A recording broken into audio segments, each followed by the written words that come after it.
I'm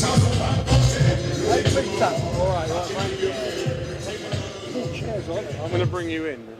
And please welcome into the blue corner, the Brown Eagle, Jordan Branham!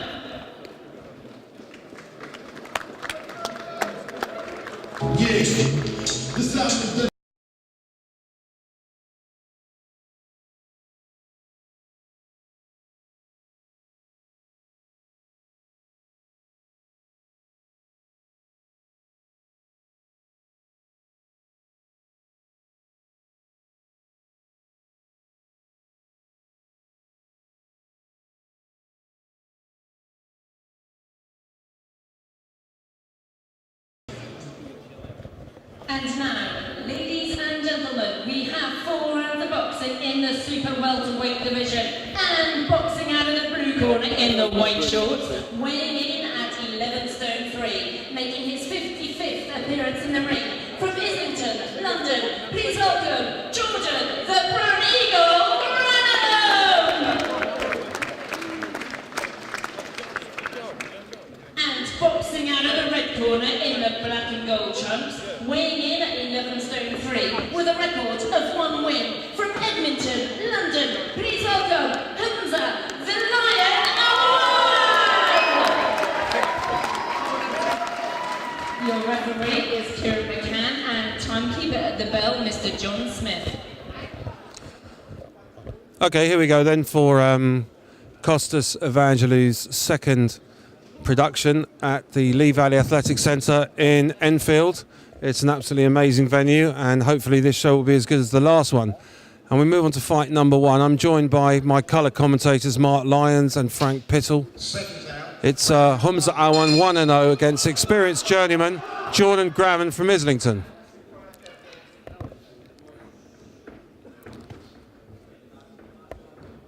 And Branham landing that, covering up as Awan lands that jab repeatedly.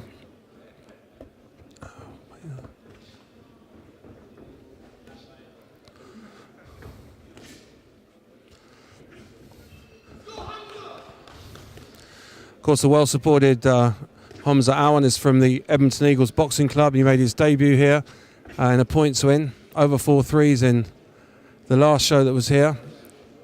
And he's a decent technical boxer who's been around the track, amateur-wise, and been over in America, sparred and paid his dues. So he's keen to get his pro career off to continue on a good road.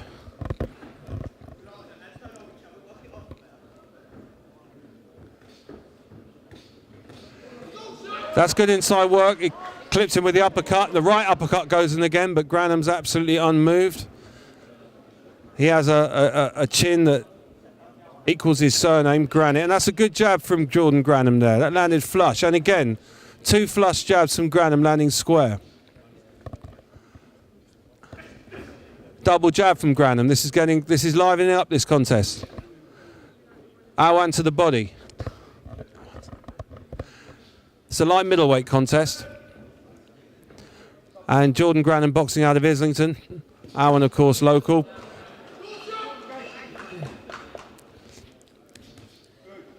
Well, Awan's boxing sensibly here because he's not getting too involved. He's landing his shots.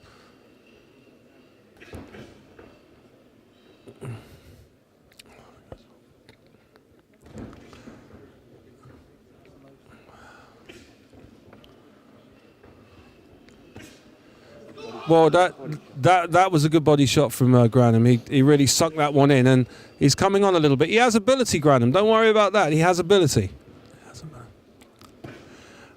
Another decent body shot, but Awan's feathers have been ruffled here by a surprising onslaught from Branham, which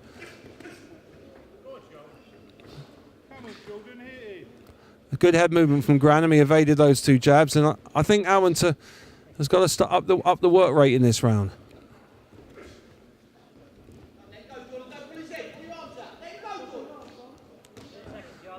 Well, the referee calling holding there, but to be quite honest, I didn't see any holding at all. No, that was an unreasonable demand. Branham landing with a jab. Reply, it's a decent jab from Awan in response.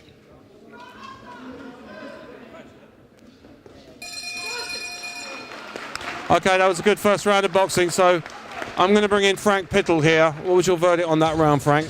Well, I thought Granham showed some quality shots there, John. I thought his timing was good. I thought that his positioning and counter-punching and defending was good. It's still a long way to go in this fight, but yeah, you know, I was quite impressed with Granham. See, the thing is with these journeymen is that they're, you know, he's got a record of 1-4, lost 48. But I've looked at his record. He's never hardly ever been stopped. So most of the time he goes there to pick the money up. Well, this is what journeymen do. This is what they're famed for doing. You know, they travel everywhere. You know, but he's certainly one of the best journeymen that I've seen for a long time. Well, I think he's come here and I think he fancies it. I think occasionally they fancy it and they get, you know, that's what I'm saying. Corners, 10 seconds. Okay, on to round two after a really decent first round, which probably gave that an even first round. All right, seconds out, and the well-supported R1 supporters getting behind him. They know he's been in a fight in that first round.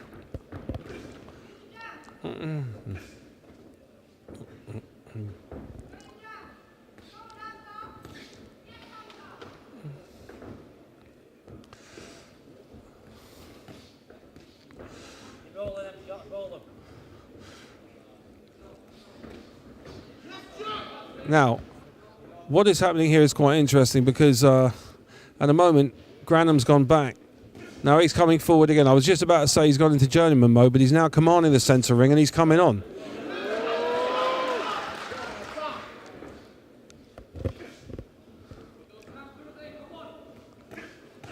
Again, decent body shots. So Granham sunk the left hook in there. Now, Humza needs to use his ring intelligence here, use his ring craft, and he can definitely win this fight.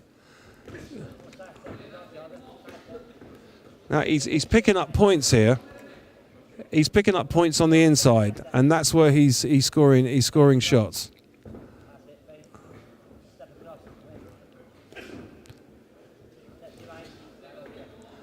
Well, a left hook nearly clipped Granham there, who then in turn lands a jab. Owen jabs nicely to the body.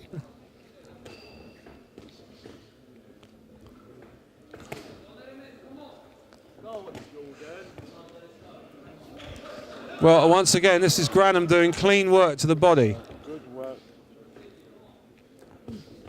Two decent jabs landing there. Solid shots from Granham.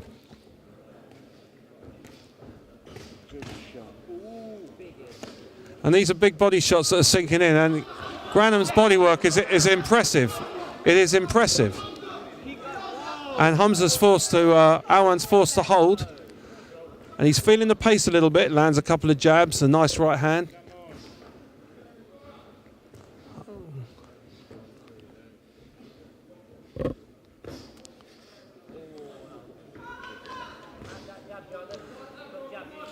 Well, there's real authority in those jabs from Granham, and to me that's winning him the round at the moment.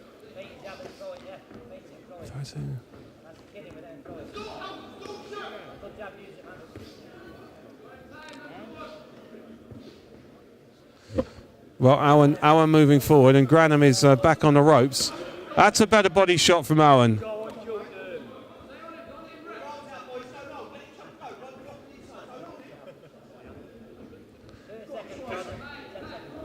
Well, we're right near the end of the round, and the action's really perked up. Little right hand, that scored from Humza. Right at the end of the round, that was another decent round. I'm going to bring in Mark Lyons. Mark, how did you see that round? Well, it's not going as planned. I can see that Granham was booked as a journeyman, as Hamza's only second fight, but it's not going as to the script. Granham looks like he's come here to win, and unless he's really suspect on the stamina front, I think he's well in front at the moment. Yeah, I agree. Frank, how do you read that? Read the fight so far? Well, I on my scorecard, I've got Granham 2 rounds in front, which is very surprising. But as I say, it's still early to go, and Alawi's got a lot of work to do in the other corner. He's got to really get his act together if he wants anything out of this match. Yeah. We're in the third round now, and both the colour commentators are coming from the same position. And I have to say I agree with them. We're into the third round now. Jordan Granham from Islington versus Hamza Owen from Edmonton.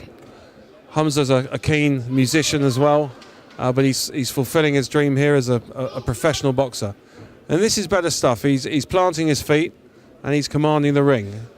And he just made Granham miss there. This is what he needs to do.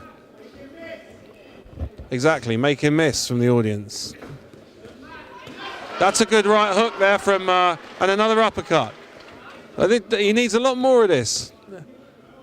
Well, so far in the third round, his corner must have given him a rollicking, because he actually come out and started throwing some decent shots.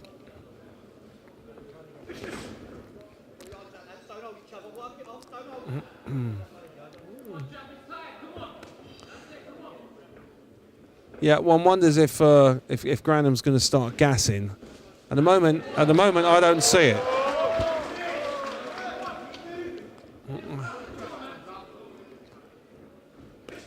Jab to the body from Granham. Jab to the face from both exchange heavy jabs there. This is good action. This is good action.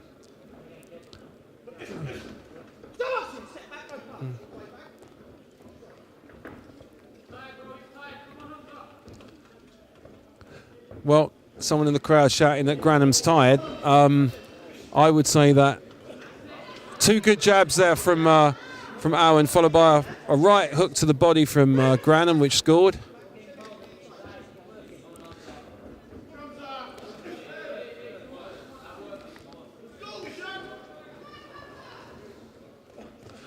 Lovely little uppercut on the inside from Owen. He's definitely getting the better of these exchanges at the moment. He's taking some of these big shots on the gloves, on the elbows.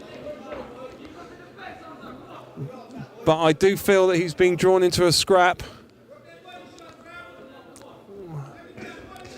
That's another heavy-looking body shot, which did land from Granham there. That looked low. It was a good body shot, but I think it was a bit low, but the referee didn't call it. Now this is developing into a real scrap. Both boys are going at it.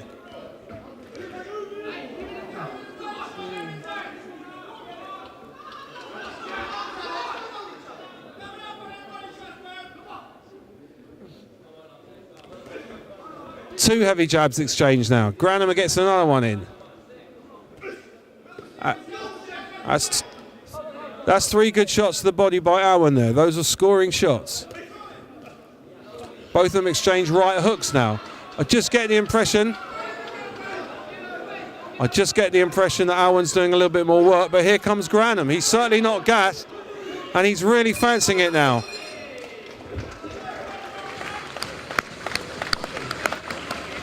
Right, well, this is definitely a fight, Frank, isn't it? Yeah, it is a fight. It's turning into a really good fight, and although I've still got Granham in front after, 3 rounds, Alawi is showing some little bits of work there that makes it achievable. So it'd be interesting to see what happens now. Well, I think it's all on the last, because I know what Mark, I personally gave Owen that round. I thought he nicked it. I think he's ahead on points, but if Hamza can have a good round here, he can steal this. Right, so after all,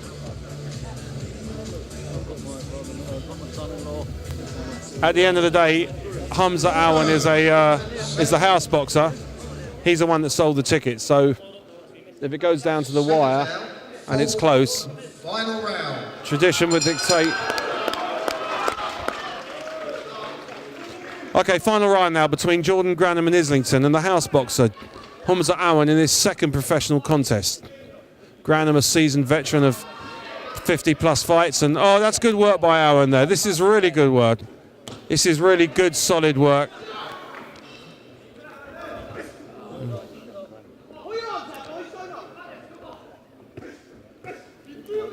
But these are body shots coming back from Granham. He's dangerous. He is dangerous.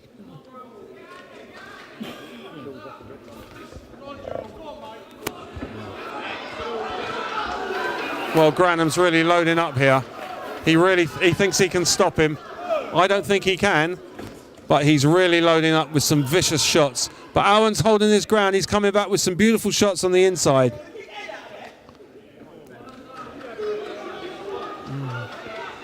But this is turning out to be an absolute slugfest. It really is.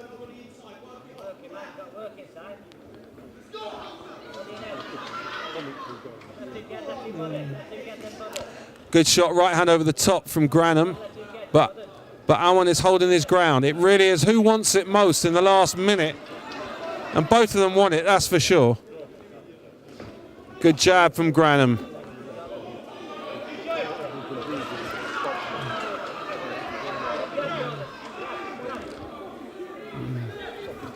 That's a big right hand over the top. These are great shots from Granham. These are heavy looking hooks. And he's got him pinned on the ropes to the extent now he turns him. Awan holding his ground, trying to fight back. Ships another enormous left hook. It's really good work, isn't it, Mark? Very good work. He's working very hard. I can't see Hamza getting a decision here now. It's getting a bit late in this round. It's definitely late in the round, and for me, he's going to have to knock him out, or he's going to have to really put it on in the last 30 seconds, because we're now coming right to the end of the round.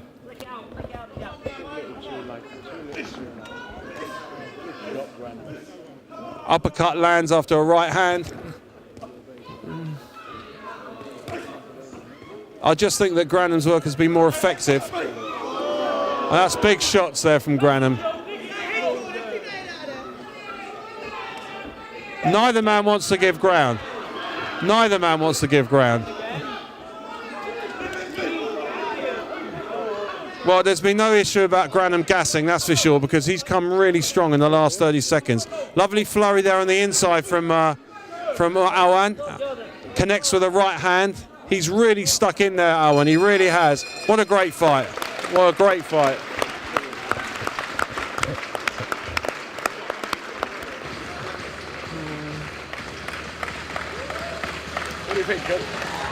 Well, I mean, personally, I can't give much of a case for Awan winning that fight. I think he did enough. I think Granham did enough in the earlier rounds to do his work. He done his work, and his constant hooking has been, and his jabbing and his inside work has been very good. So I think he's just done enough to nick it. I go along with that. So could Hamza Awan be heading to his first pro loss, or has his little clips and his little shots on the inside that did connect, has that caught the judge's eye? Could be a draw.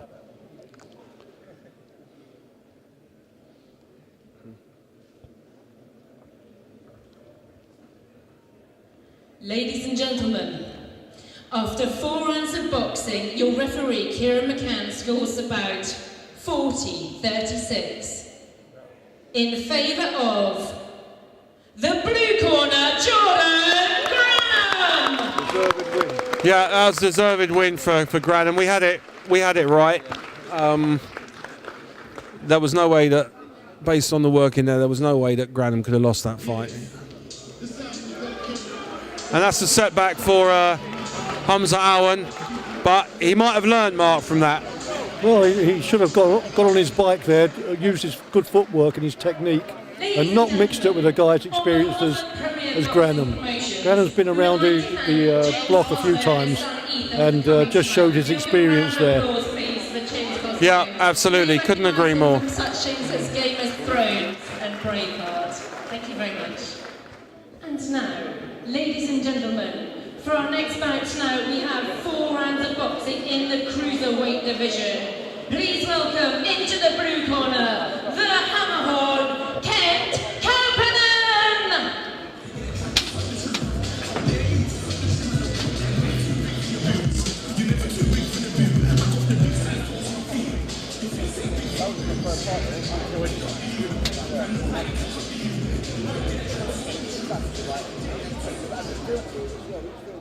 And please welcome into the red corner, Aaron Gribbon!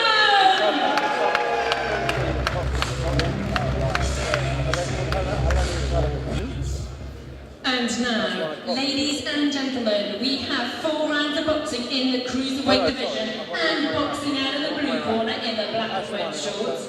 weighing in at 14 stone 7, making his 16th appearance in the ring. From Swaddling, Derbyshire, please welcome the Hammerhorn, Kent Kapanen! And boxing out of the red corner in the black and gold shorts, weighing in at 14 stone 4, with a record of 1 win. From Tottenham, London, please welcome Aaron Gribbon! Your referee is Kieran McCann and the timekeeper at the bell, Mr. John Smith.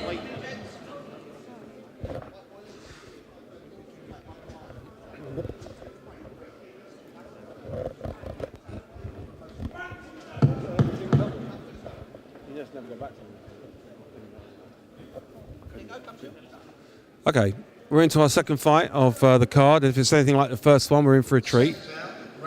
This is Aaron Gribbon, who's a local boy having his second pro fight against Kent Kapanen, who appeared at this venue a few months ago and scored a knockout win. Kapanen is from Swaddlingcote in Derbyshire, and he's a journeyman, but a former MMA fighter, and he can have a row. Gribbon's a southpaw.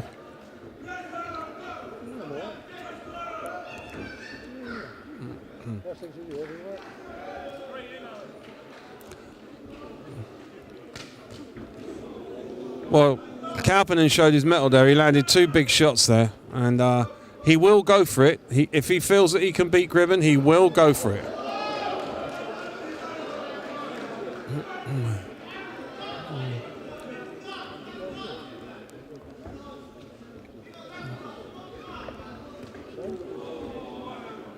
Left hook by Kapanen landed, and he just Gribbon sort of showed out a little bit there.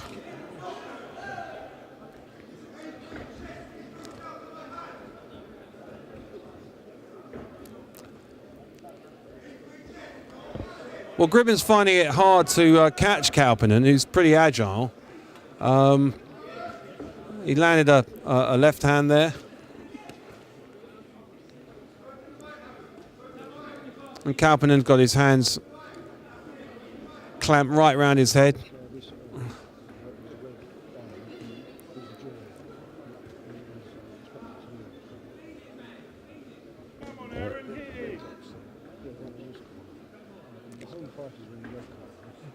Well, he looks nervous, Gribbon, doesn't he?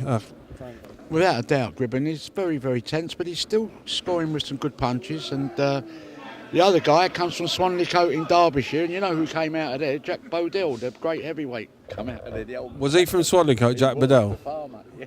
Wow. Wow, that's going back a bit, isn't it? Back a long way.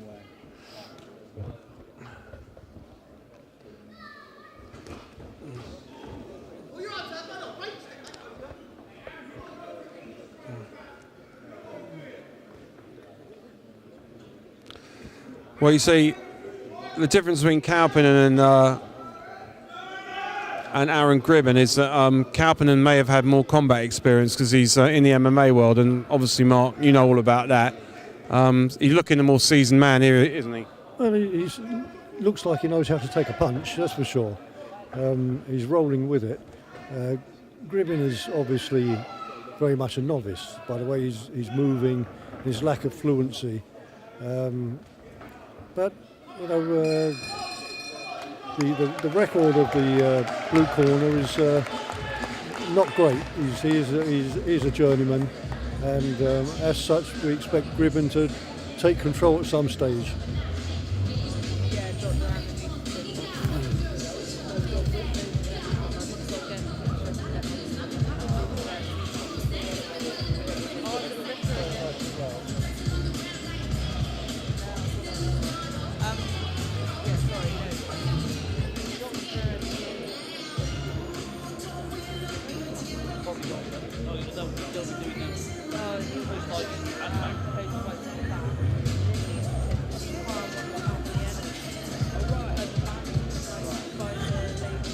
So whilst we're in between rounds, here we go.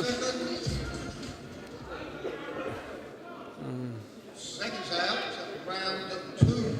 Okay, we're in round 2 of this cruiserweight contest between local boy Aaron Gribbon, who boxes for Premier Promotions, and Kent Kauppinen, who hails from Swadlincote, as Frank's informed me, home of the great. That's a big shot from Kauppinen there, but Gribbon took that well. Even though his chin was high in the air, he took it quite well.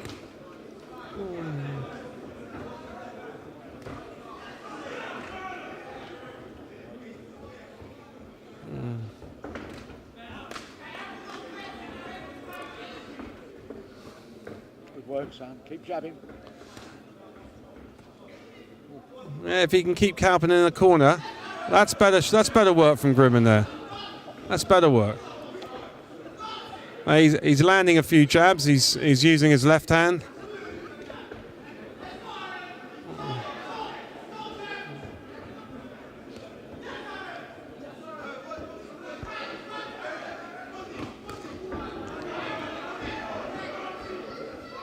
Yeah, I'd like to see when Kauppinen comes out of his shell and starts landing the big shots, I'd actually like to see Gribbon take it to him a little bit.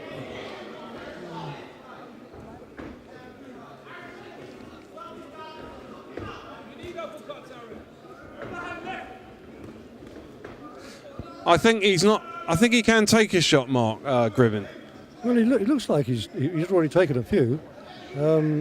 He's got that awkward southpaw stance that makes it awkward for most fighters to fight. But somehow the underdog here is coming good. Yeah, he's the underdog purely by the amount of combat experience is minimal compared to what Kauppinen's had in MMA and in pro boxing. So he's not doing too badly.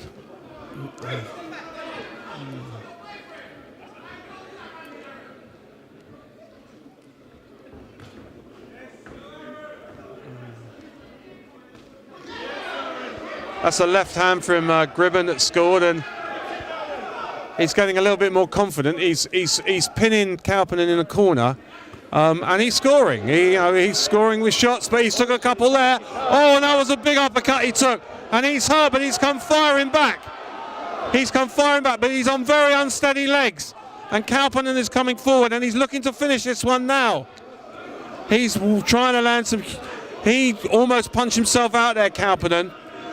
He's gassed a little bit, and that may just be enough time for Gribbon to get back to work. Bleeding from the nose, he shipped some enormous shots there. Again, that big right hand over the top from Kauppinen. But give him credit. A good round. Give him credit. Give him credit, Frank. He stood his ground. He stood his ground, and I think he did enough to nick the round, Kauppinen. I think he really did. And Kauppinen or Gribbon? Gribbon's in the red corner. Sorry, I beg your pardon. Gribbon. I think he did enough to nick the round. I agree. Despite the fact he was in trouble, I think he just stole it. Absolutely. So this is going to make for a very interesting round 3 and round 4. I'm looking forward to this one. In fact, actually, all of the fights on Premier shows have been pretty well matched, haven't they? Well, yes. So far, the home fighters are having a tough time of it. Unexpectedly, I think. Absolutely. So the big fight tonight, Frank, is... here we go, into round 3. Right. Round 3. Let's see whether the Southpaw cruiserweight local boy can continue to stand up to what Kauppinen has to throw.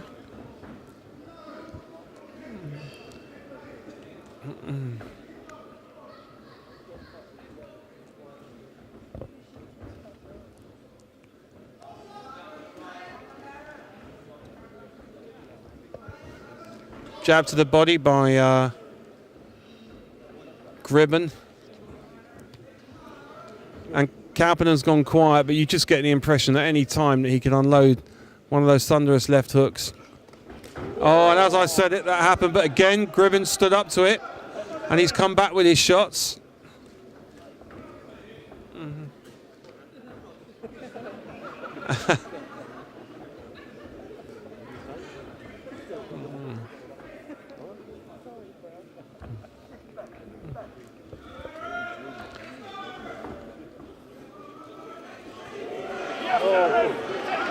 Well, he couldn't.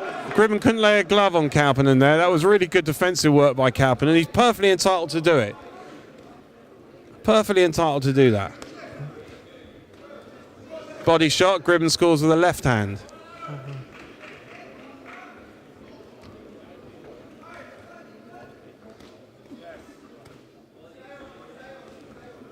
Well, both boys landing some shots in this third round.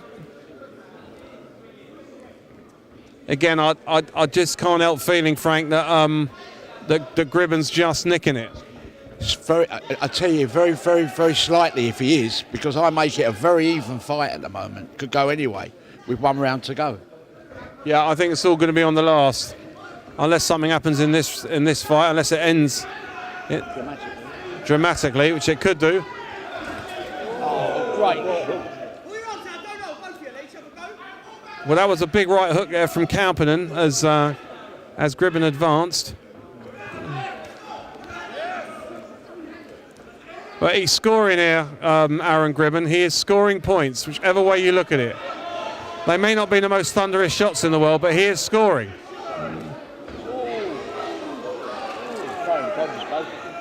Yeah, they're both throwing bombs now, which of course is boxing. It's a fight. That's what it should be.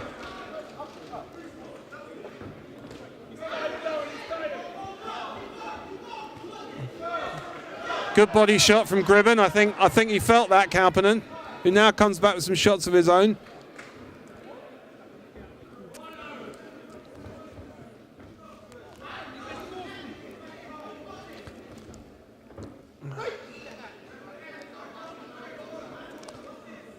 Well done, lads. They both listened to the referee's calling there. No one took any liberties.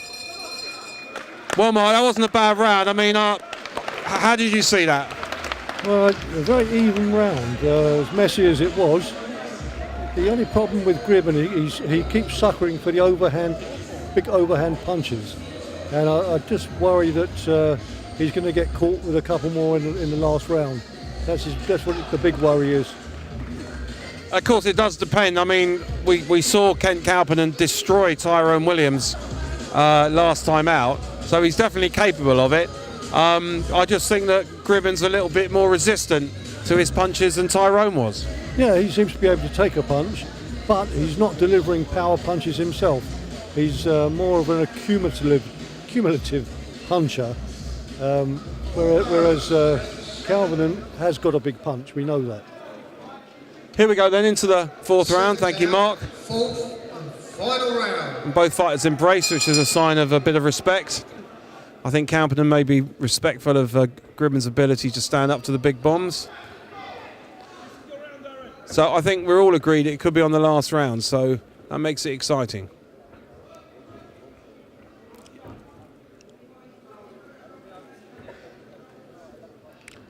Well, these jabs are not really landing with any authority. These are just pouring jabs, and he's not going to win any fights.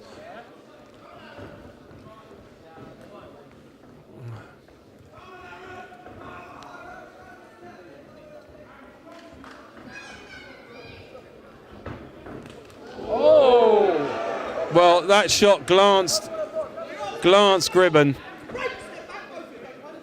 who seemed to look at Kapanen and say, you know what, that clipped me, but I'm all right.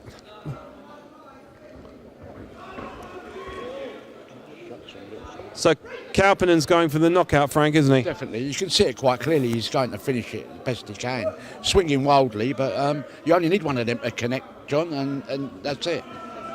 You're only one punch away, and I think Kapanen's got the ability to do it. I think he could knock him out. But, as I said, Gribbon is that's a nice left hand from Gribbon, right through the guard.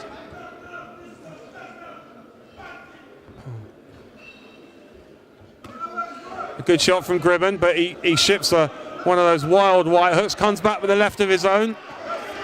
Well, he's showing some balls, that's for sure. Takes a big uppercut on the inside as Kapanen cut loose, but Gribbon's taking the fight to him. This is an exciting final round. Good left hand.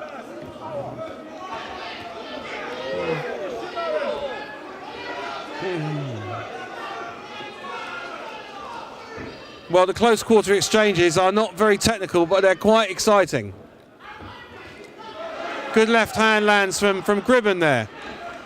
He's really sticking in, Gribbon. He really is. If he gets the win, it won't be for want of effort.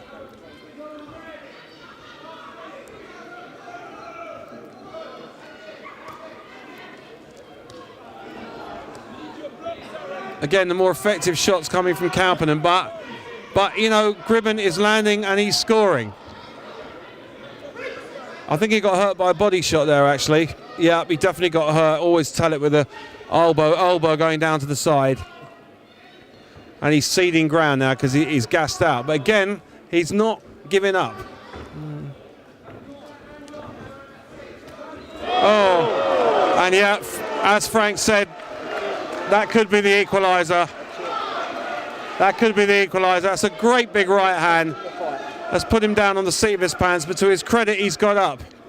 But this will make it a 10-8 round unless he knocks the other one down. But that made it a 10-8 round, so quick one, Mark. Who do you see it? Well, I've got to say it's the blue corner for me. He's worked hard, he's been game. Gribbon had no upper body movement whatsoever. He was a pretty easy target for the big lunges of Kauppinen. And he landed too many to lose this fight, in my opinion. Frank, how do you see it? We've heard from Mark.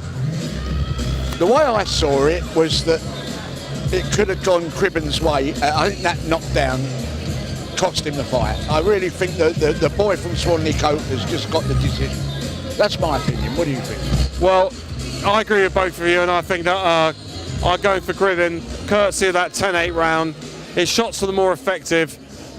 But to be fair to Gribbon, he tried very hard. Ladies and gentlemen, after 4 rounds of boxing, your referee, Kieran McCann, scores about 38-37 in favour of the blue corner, Kent Kauppinen! So both the colour commentators, Frank Pittle of Bethnal Green and Mark Lyons of Boreham Wood, scored that exactly right. Ladies and gentlemen, tonight we are very privileged to have in the room the former British bodybuilding champion, former Jay Cutler Vegas champion, and former Mr. Cyprus. Ladies and gentlemen, from Pumping Iron Gym, please put your hands together for Dr. Zach! And now, ladies and gentlemen, we have 4 rounds of boxing in the lightweight division. Please welcome into the blue corner, the Devil Child, Jamie Quinn!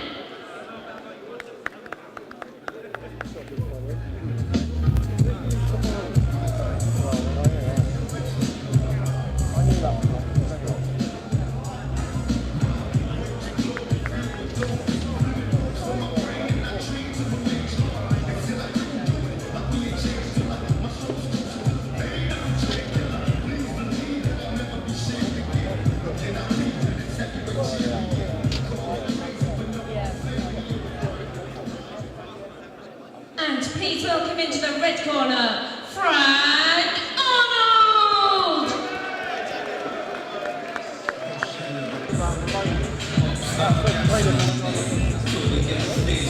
That guy is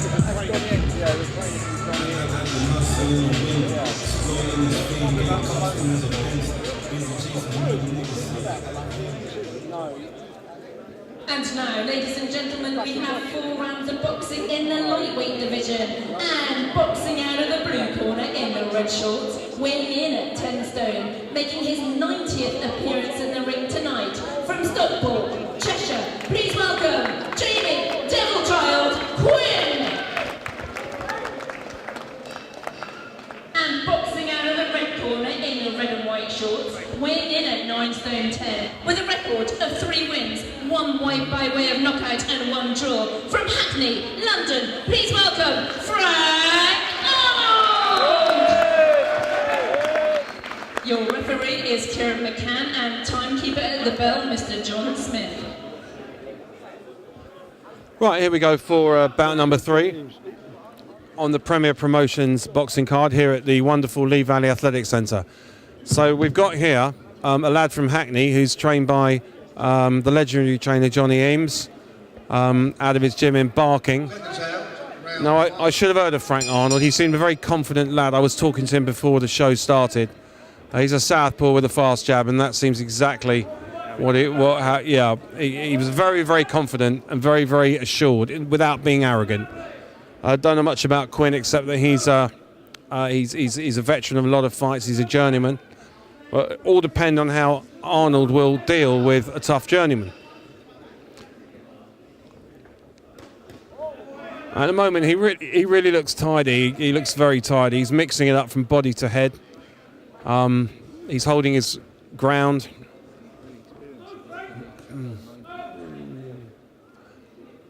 Of course, Quinn having had 90 fights. Well, that was a decent right hand from Quinn. That caught Arnold's attention. Arnold comes back with a lovely left hand through mixing it up to body and head. That was a great shot to the midriff, really was. Well, first impressions, Frank, of Arnold, boy in a white short. Yeah, I think he looks very sharp. I think his timing is good, his jab is good, he seems to be in control. I've got him well ahead at the moment, me personally. But he's definitely well ahead, and Quinn was warned for some sort of rabbit punch around the side of the body, which of course is highly illegal. But I mean, that's not going to faze anybody, particularly Quinn will have seen it all, done it all.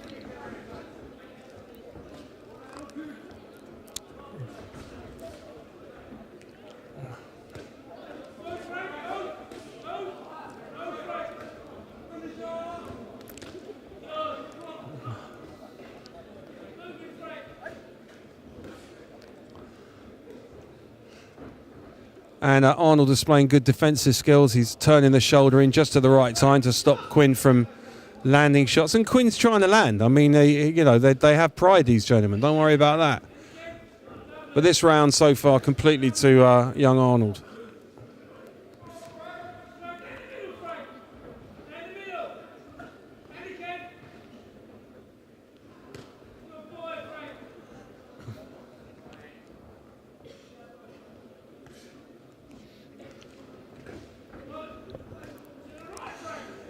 Well, he's landing that southpaw right jab beautifully. He keeps his hands low. I'm not particularly a fan of boxers that keep their hands low, but he looks to have the reflexes to be able to cover it.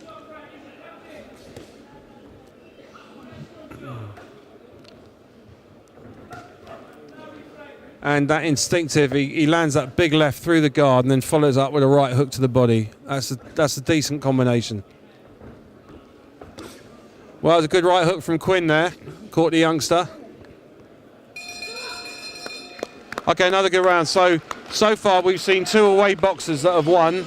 And now we're seeing another tough away boxer who's not winning this round. But they do one thing in this country. The journeymen are bloody tough. Oh, absolutely. Resilient is the word. They've been around the block. They know how to duck and dive. They know how to hold when they need to. But Arnold here is a well-schooled professional, even though he's only had a fight or two. He's trained by Johnny Eames down at the TKO new gym in Barking, and you can see by the style he's been well schooled. Yeah, very well skilled.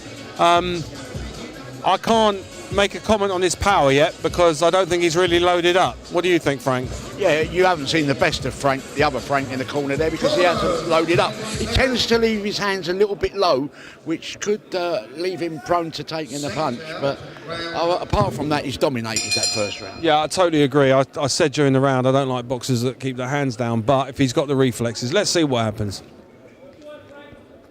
So here we go into round two, and Arnold landing that crisp right jab. Lovely body shots there, sunk them right in. Scoring shots every which way but can.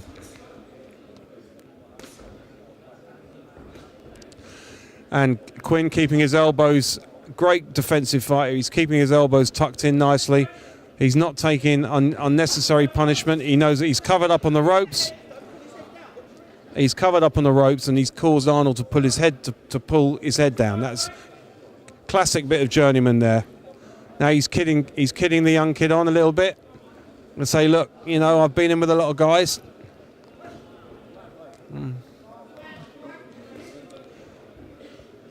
They both exchange jabs. Good body shot from young Arnold. He sunk that left hand right into the body.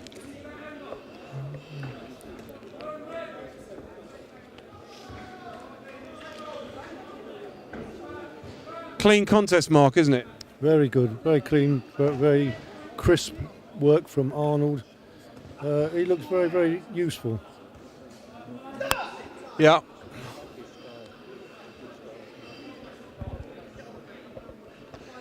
Yeah, well, the referee just warning Quinn there, and Quinn knew exactly what the referee was saying, of course. Had a wry smile as he turned away.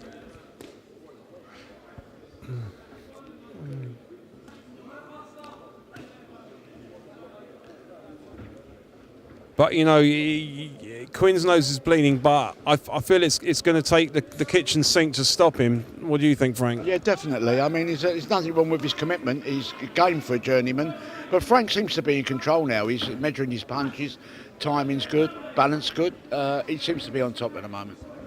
So was Hackney always a boxing area way back? Well, you know, Hackney's got a lot of history. There's some great fighters that come out of Hackney. I mean, as long as you're armed, you know who come from Hackney and Bethnal Green and that area, the East End of London, produced some gallant fighters over the years. And I think Frank's got the potential to follow him in time. He's boxing really well. Of course, he's under the tuition of Johnny Eames. So who better to have training than Johnny Eames? Yeah, they've got a good team down there. They got Johnny and they got Swaley, who's been around with some of the top fighters from the 70s and the 80s. So, you know, they're getting all the old school experience. And, you know, he's got a boxing brain, this kid. Beautiful shot. Lovely, lovely. He ripped that right hook right into the body there. Of course, Quinn took it.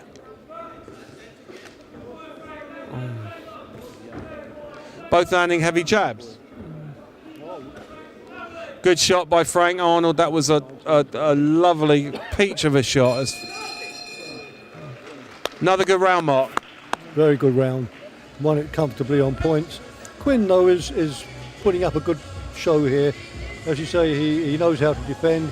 He keeps his elbows tucked in nicely. He knows when to roll and move. This is quite an educational fight for the young Arnold.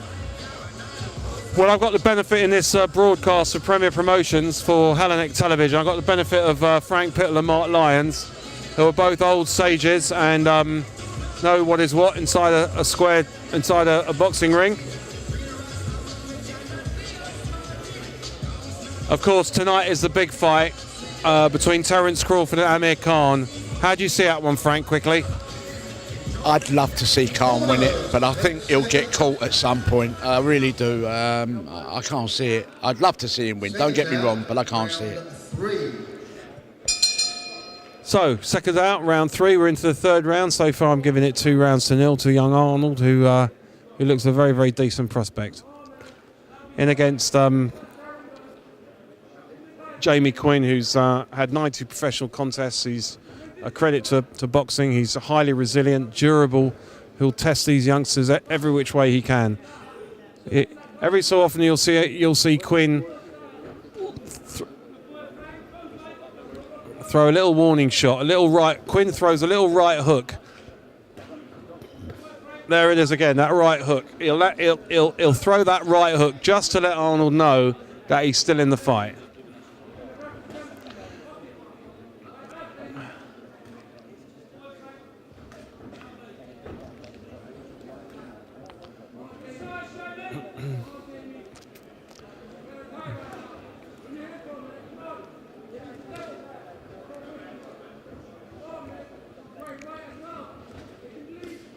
Yeah. Now, Quinn took everything Arnold could throw at him in the first 2 rounds, and in my book, he's starting to land a few shots here.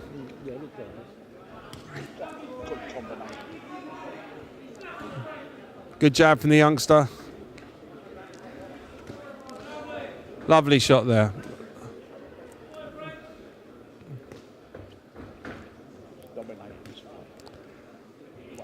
I think he's got a boxing brain, hasn't he, Frank? Definitely, without a doubt. He's a good technician. Very, very masterful. Good potential, this Frank, I'm telling you.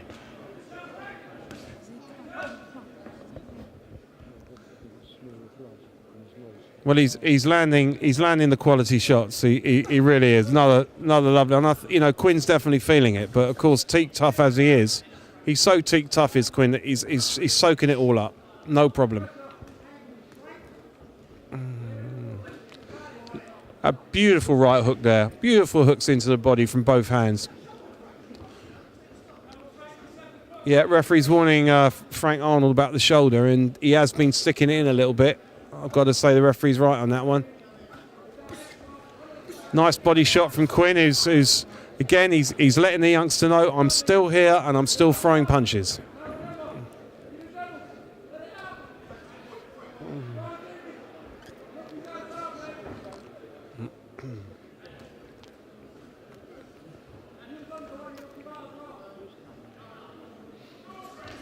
Well, Quinn sticks the tongue out.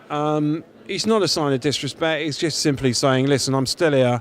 Come and get me. And Arnold wouldn't give a monkeys about that. Beautiful shot. Lovely left hand, straight through the guard.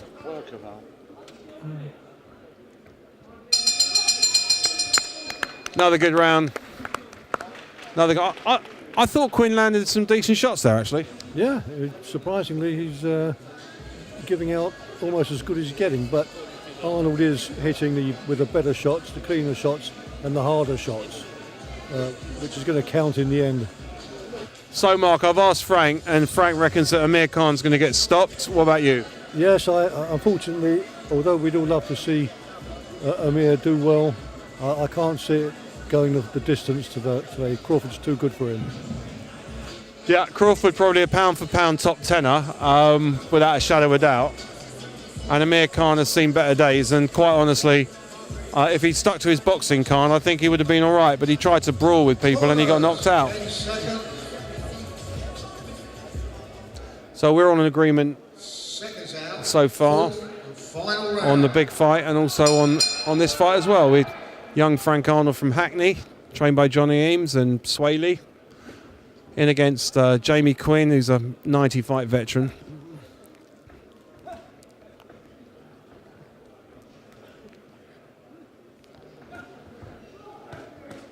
See, I wouldn't call Arnold an awkward southpaw. I'd call him a classic southpaw. Yeah, absolutely. I think he is a classic southpaw. Very, very vicious southpaw as well, might I add. Definitely. I mean, good. You get a good southpaw. Look at that. Absolute class shot there. Of course, we have to say that Quinn is not one bit phased. He's taken all these shots. Slap on the chin or slap round the slats, as they used to call the body years ago. I'm going to test you, Frank, now. Who was it?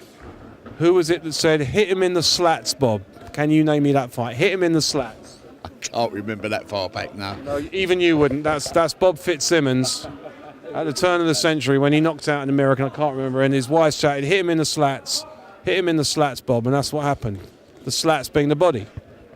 Bit of boxing folklore. Anyway, back to Quinn is... you see, when a fighter starts laughing and joking, sometimes they're hurt. Lovely. That was such a good combination.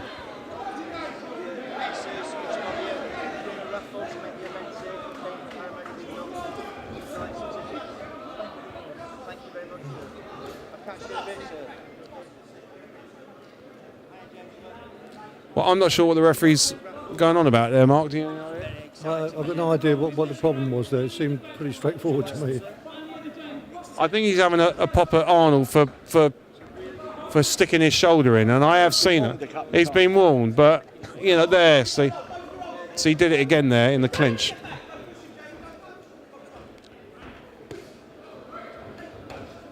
Beautiful body shot, but again, he turns that shoulder, you see, there it is. Well, Quinn's landed some decent shots, I've got to say, he really has. Look at this. This is decent work from Jamie Quinn. This is... Quinn goaded him talking. Yeah, Quinn, of course, is goading the youngster. And he's been warned yet again. It's the shoulder again. He keeps on turning the shoulder. He's in danger of having a point deduction here in the last. He is in danger of having a point. Frank's absolutely right. But I don't think there's going to be one coming. I can't see it now. Too late in the day.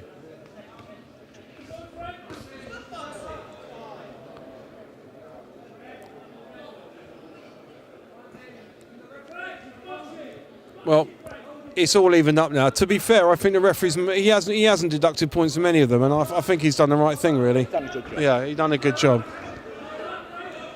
Well, I'm really impressed by. I'm really impressed by Frank Arnold. Jamie Quinn getting the warning there for clowning. Okay, well that was another pleasing contest, Mark. Yeah, it was very interesting. As I say, a seasoned journeyman versus a young contender. The youngster there showing that he's got skill, tenacity, and been well trained. Obviously, his stamina is good. He's hardly breathing heavily, and his variety of shots was excellent. Yeah, and again, you know, Quinn is so damn tough. It's difficult to say, but do you think he's got decent power, the young boy? Oh, without a doubt, of course he has. It's exceptional. But I think Frank's got is even a class above. You know, without a The doubt. red corner, Frank Arnold! Well, that was a really good contest, and you know, and a wry smile from Jamie Quinn, but you know, he done well. Yeah, definitely.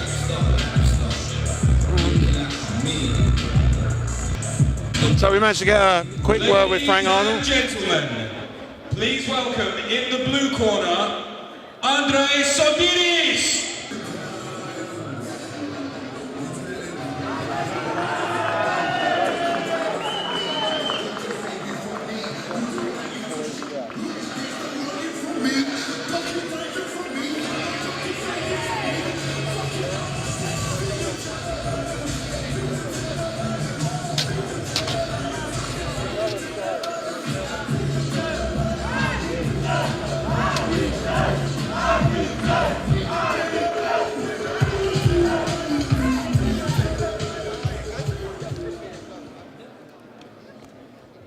And fighting out of the red corner, Lewis Lai.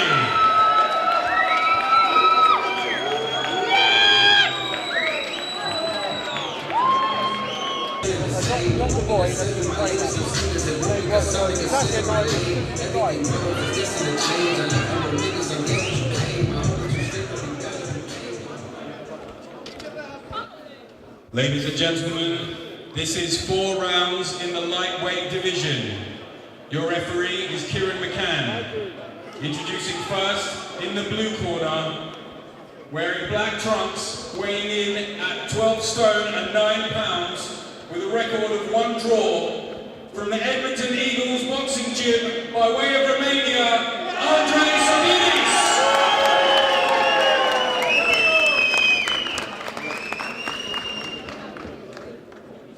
And his opponent, in the red corner, wearing white trunks and weighing in at 12 stone, 9 pounds, with a record of 2 wins with 1 KO, fighting out of London, England, Lewis Lai!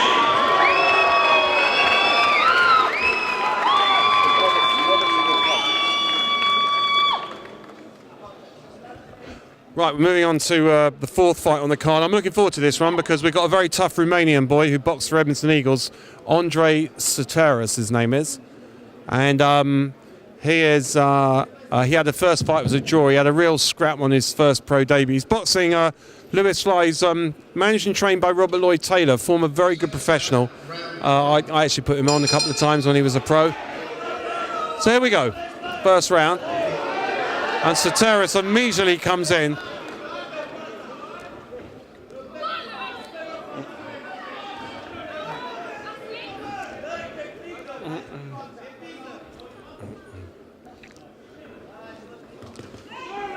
Well, a good left hook by Soteris, but he takes a jab. That's a crisp jab that that Lewis has got. Hits him with a bit of a sneaky right hand as well. Well, this is going to be a slugfest. Look at this. This is great action in the first minute of the first round. What great action. Big shots from Soteris there. He looks strong, Soteris, doesn't he? He looks without a doubt. He looks very tough, boy. Really does look strong, and he can take a shot and give a shot as well. Yeah, Soteris is definitely strong. And Lewis Lai, he looks more of a technician. Cops a big left, big right, left right combo there. Well, this Soteris is looking. Oh! Whoa, whoa, whoa, whoa, whoa, whoa. Well, Lewis Lai landed there, and Soteris is. That was a big shot. That was a big shot, Mark, wasn't it? It certainly was. A great right hand, sent the gum shield flying out of his mouth onto the floor. They're having to wash it off and put it back in his mouth. Gives him a bit of time to recover too. Yeah, because that was a big shot. Powerful shot from Lewis Lai. Well, that's good head movement there from Soteris. He's definitely improved.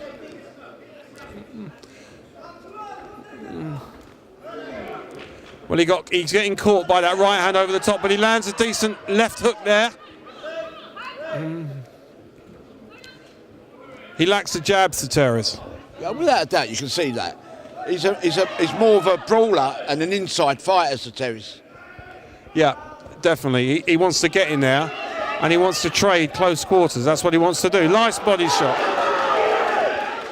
Nice right hook. But Lai comes back with two classy-looking jabs. The action's really, really, really heating up, even in this first round, as we close in the last 10 seconds. Good jab from Soteris there. Good shots from Soteris, but he took a few in return. Nice right hand, and that hurts Soteris, who comes back. What action this is at the end of the first round. This is unbelievable. Toe-to-toe action.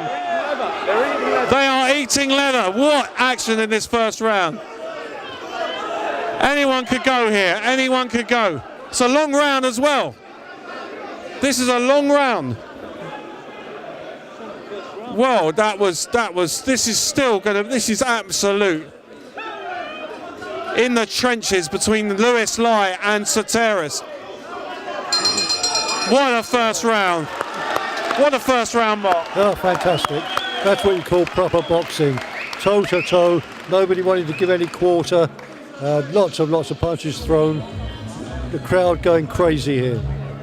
Frank, that was a first round. That was a hell of a first round. That was a war. That wasn't a first round. That was an absolute war there. And it'd be interesting to see how Soteris goes from here onwards. He's certainly given himself a chance.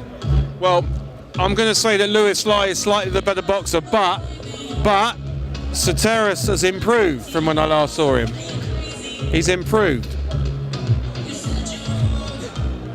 Of course, if Crawford and Khan get in that sort of a brawl, I'm afraid Khan's going down. Corners, 10 seconds. You haven't even mentioned another big fight going on tonight in the O2. Well, I wouldn't call it a big fight. The heavyweight. Yeah. Lewis. That's an Australian pub bouncer who's 40 years of age against a guy from Rotherham. But anyway, here we go in the second round now with Lewis Lai from Robert Lloyd Taylor's gym in Milton Keynes against Andre Soteris, boxing out of the Edmonton Eagles. It's been such good action, and they both know that they're in a fight. You've got a really strong box fighter in Soteris and a classy, tall technician, Lai, who's been really well coached by Robert Lloyd Taylor, obviously. It's anyone's fight at this stage. I think a lot of it might go down to fitness, Mark. Well, undoubtedly. In any of these fights, even the 4-rounders, the guy who's got the stamina will win. Well, the Romanians getting behind, really getting behind their man. Oh, and he's caught Lai. Well, what a lovely left hook. He knows he hurt him there. He's spurred on. Soteris definitely spurred on by the Romanian crowd there. Getting right behind their man.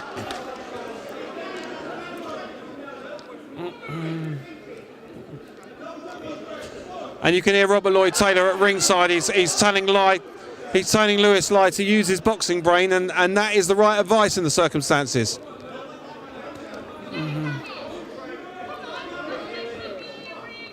Well, understandably, the work rate at both trading jabs, the work rate has dropped off a little bit, but that's totally understandable. But Soteris comes back with another couple of hooks. Those were scoring shots.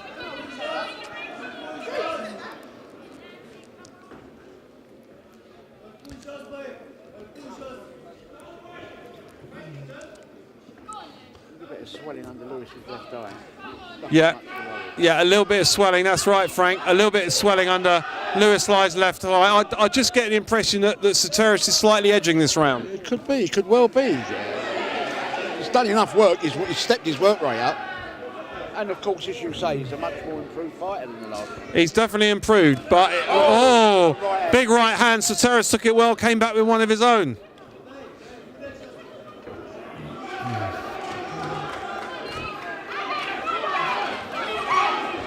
But this is where now we're in the championship seconds of this round, and I feel Lewis Lye has started to show a slightly better class. But here come the Romanians again.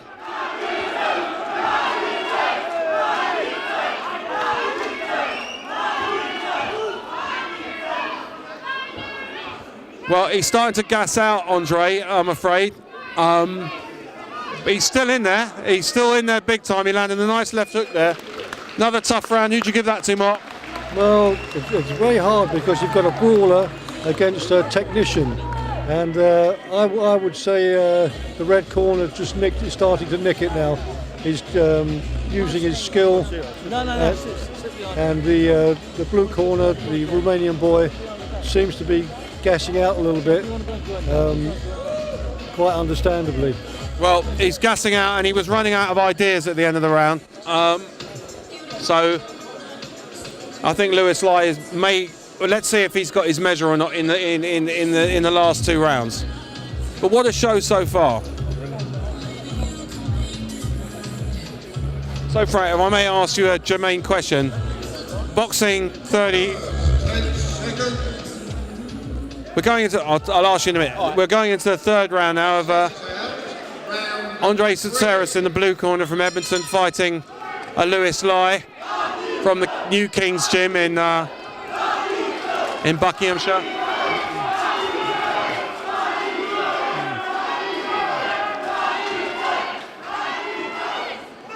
Both sets of supporters getting behind their man. Oh, three good shots to Soteris. Great combinations from the Romanian. Lye took them well though. He's coming back with two of his own.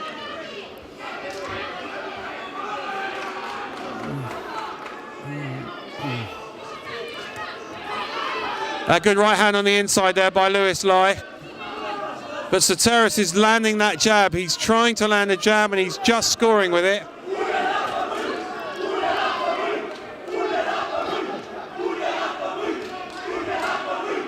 Well, they're on the inside and it's pretty clean.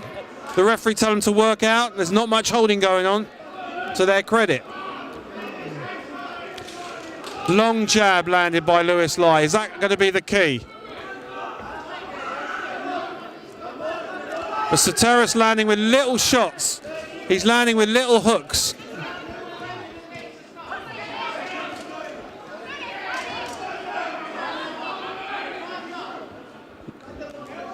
Good shots from good body shot from Soteris. Lye comes back with a right hook to the body. And another right hook which lands. That's a nice overhand right from Soteris. And a body shot. Very, very tight round to call.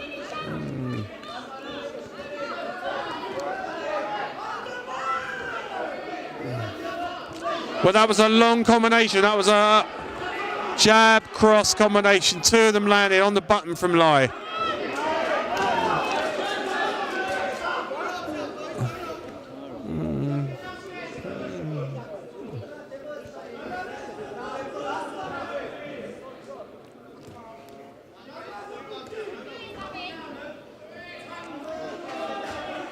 Good jab from Lye. Frank, I'm beginning to think that jab is starting to land with more authority. I think you're quite right there. I mean, I've got Lye ahead, definitely. He's definitely done enough to edge ahead, but you can't write this boy Soteris off. You just can't write him off. He's a good counter puncher, but I think Lye is just fractionally in front. What do you reckon? Yeah, I think the jab and the two right hand combinations have done it for me. Oh, that's a good shot. Right hand over the top though, and Lye took it really well.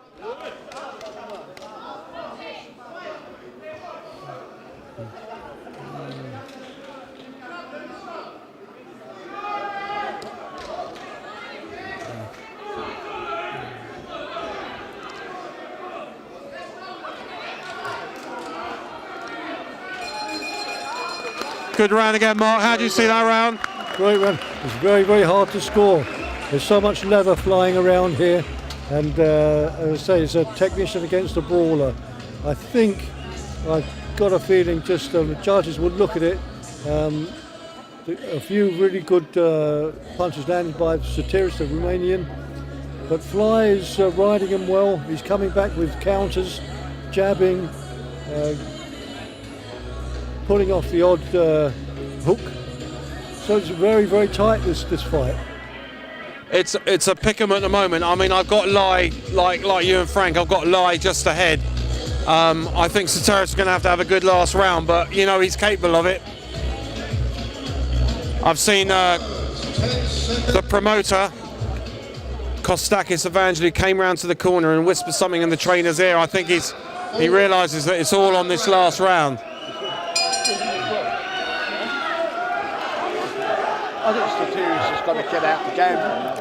Yeah, he's going to have to get out and throw caution to the wind and have a real pop in the last round.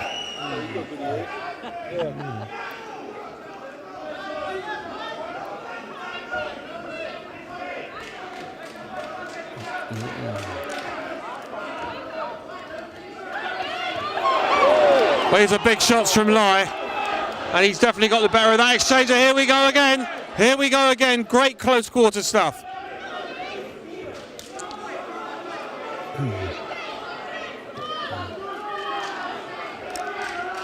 Well, he's sold a few tickets to Sotiris, he really has, and he's really, really boxed well. And he's still in this fight. He's very much in this fight.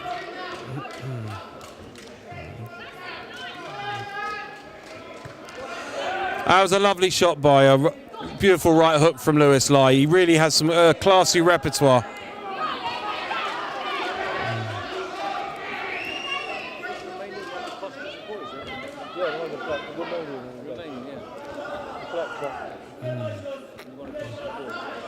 Good body shot. Sotiris still in there. He's still in there, Frank. Still hanging in there. I mean, but I still believe he's a little bit behind. But he's having a go. He's going to try and find that lucky shot, but I don't think it's going to come. Well, I think he hurt him. He's got to keep him in that corner.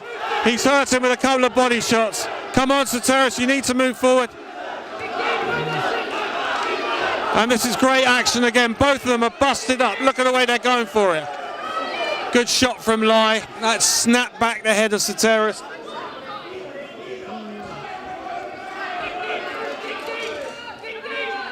Yeah, dig deep. Both boys are digging deep into that well. This is where it really counts now. Who wants this? Sotiris lands another combination. Lai landing as well, landing nice, beautiful, classy shots, but has he done enough in this last round, Sotiris? I'm not sure at the moment. Oh, he backed off there and allowed Lewis to land a couple of decent combinations there, and I think that could have won him the fight. Oh, good shots from Sotiris there.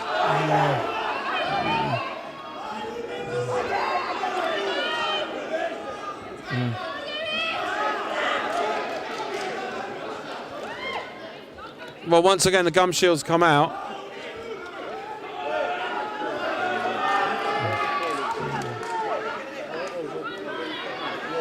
Yeah, we're in the gripping last round of a fantastic contest between Edmonton Eagles' Andre Sotiris against Lewis Lai from New Kings.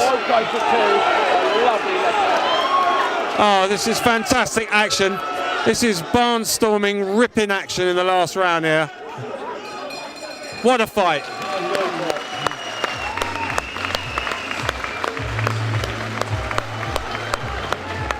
Hey guys, doing a raffle to pay for paramedics and doctors. Would you like some tickets? Sorry. Okay, that's all right. Would you like some They are paramedics and doctors, that's all right.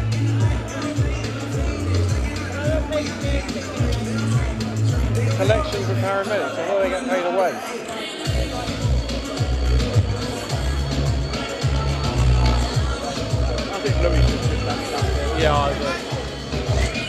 Yeah, I'm going for Lewis. I think he just edged it. He edged two out. it was a very good contest. It's a pity to see a loser, to be honest. Ladies and gentlemen, after 4 rounds, the referee has scored the contest 37-39 to your winner, Lewis Lyle. Yeah, 37-39. Yeah, a deserved win for Lewis Lyle. Ladies and gentlemen, we will be taking a 30-minute break. So find your drinks up at the bar over there. Thank you.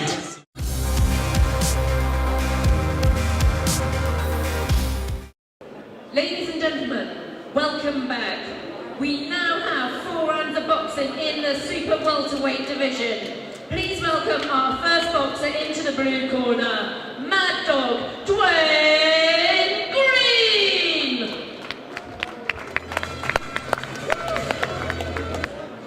And please welcome into the red corner, Tony TNT Banj. Ladies and gentlemen, we now have 4 rounds of boxing in the super welterweight division, and boxing out of the blue corner in the green and black shorts, weighing in at 11 stone 3, making his 54th appearance in the ring, from Norwich, Norfolk, please welcome Dwayne Mad Dog Green. And boxing out of the red corner in the white, black and red shorts, weighing in at 11 stone 4, with a record of 6 wins, from Raysbury, Berkshire, please welcome Tony TNT Banj. Your referee is Kieran McCann and timekeeper at the bell, John Smith.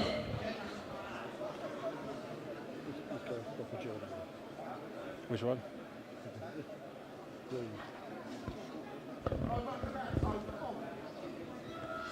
Here we go though, in fight number 5 of the night after an interval. So we got in the blue corner, we've got Dwayne Green, and in the red corner is Tony Banj. Round 1. Okay, let's see what these two got. Of course,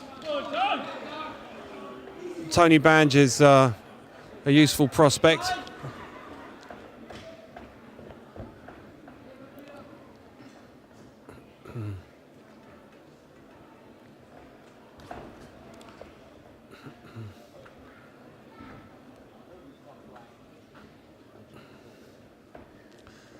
So Banj boxing out of the IQ gym. He's a local boy.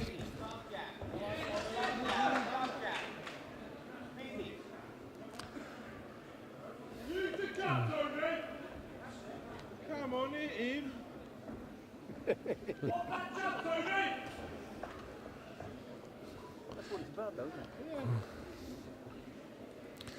Well, Banj is very much establishing the range at the moment. Not a lot has happened, and jab to the body, but nothing that is troubling Green at the moment. Green with the moniker of Mad Dog. I'm not sure if that reputation is justified or not, but that's a nice shot. So a crisp left hook from Tony Banj, but Green took it well. He's kind of got a herky-jerky sort of style, a bit like Tyson Fury is Mad Dog Green. A decent double jab combination. And Banj lands that trademark jab to the body.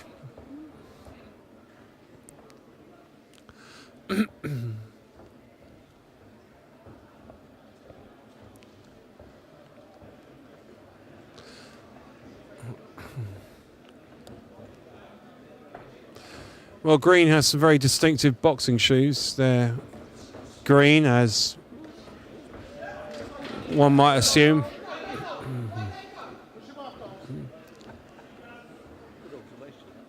Great.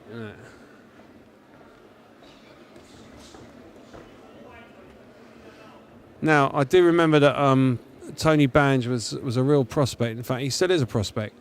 And I think he was taken under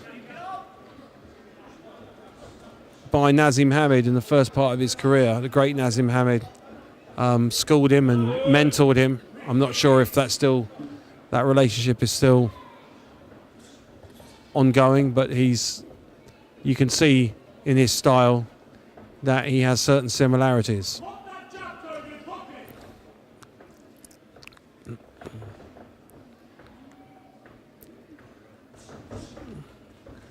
If I'm not mistaken, he was actually signed with Frank Warren for a while, but they fell out.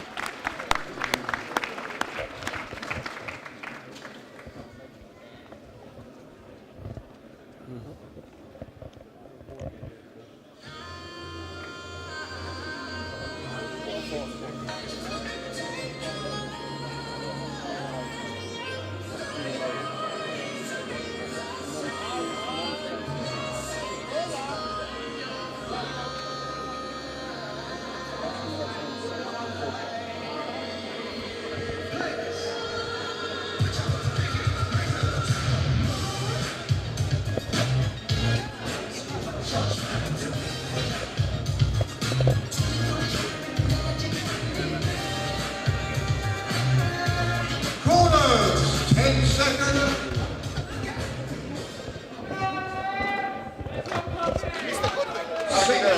Nice meeting you. Nice meeting you. Good. You still do your promotion? commentary, yeah. Oh, bless you. Yeah. But happy Easter, everybody. Thank you. Thanks God a lot. bless you. Right?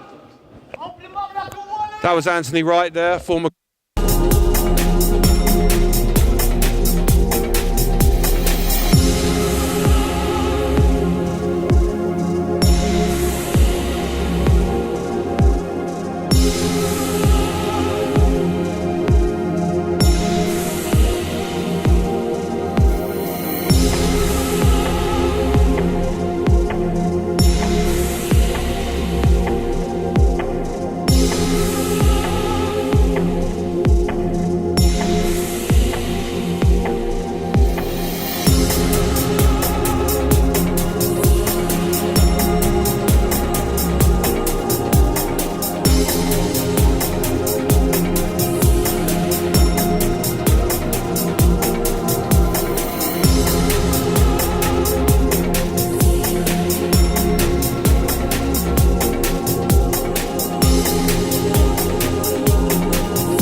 Okay, we're in round 3 of Tony Bange versus Mad Dog Green.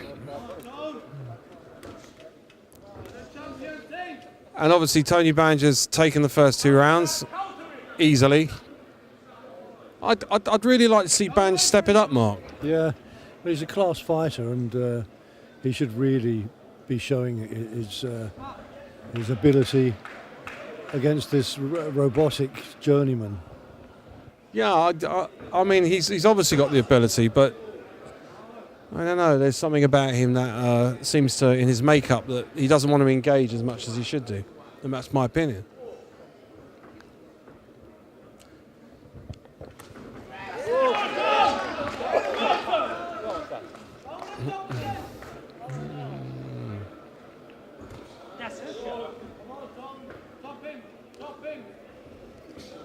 Well, Mad Dog Green's landed precious little of note, as usual. But, you know, he's fairly comfortable in there, and I think Bange's supporters would like him to up it. He's capable of it.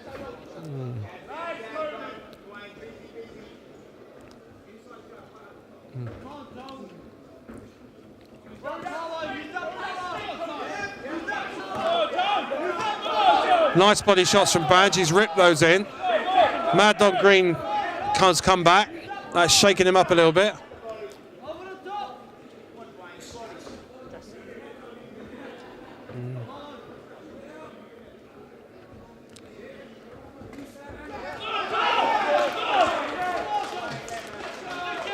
Well, it's better action here in the 3rd round between Mad Dog Green and Tony Bange.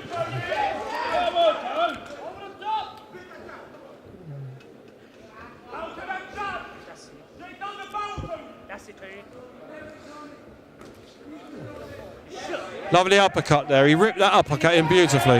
Nice right hand over the top. That's more like it.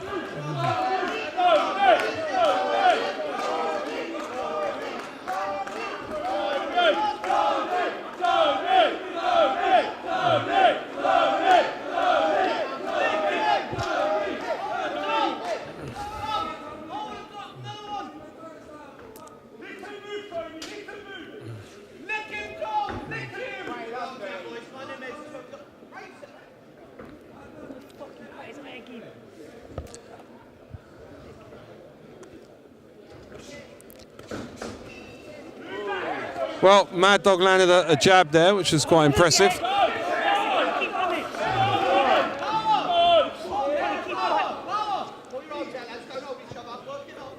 Now, we've seen some fantastic close quarter stuff so far this evening.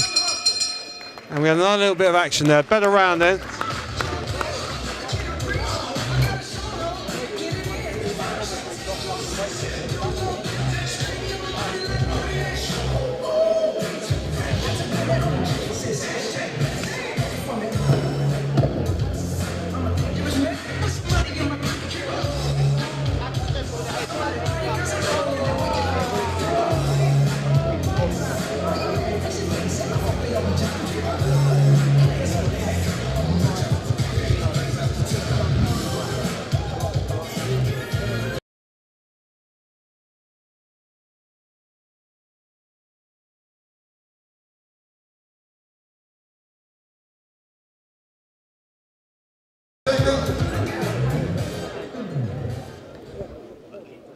Seconds down, 4th, final round. Now, in Mad Dog Green's corner, there's a former world champion.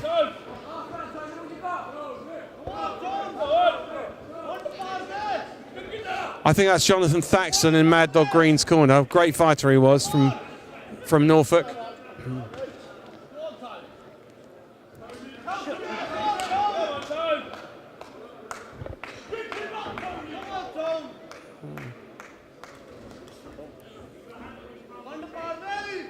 Tony, watch his head.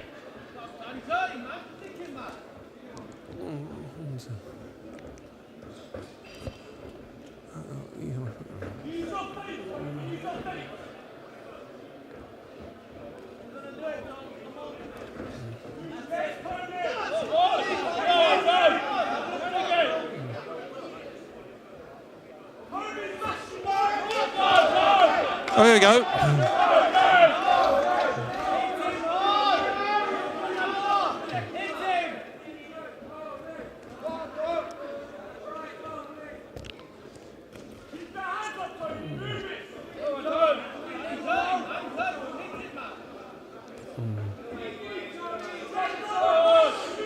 Well, it's hard to commentate on this last round because both fighters are falling short with their punches.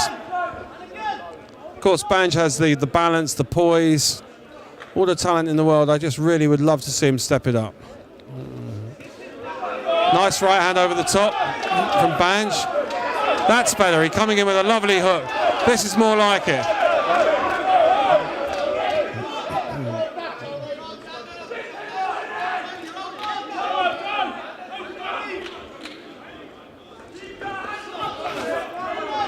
Good body shot from Banj.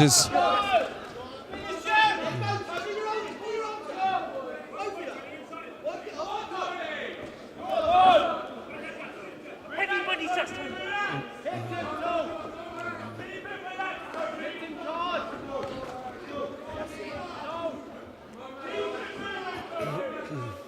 keep the jab only from you.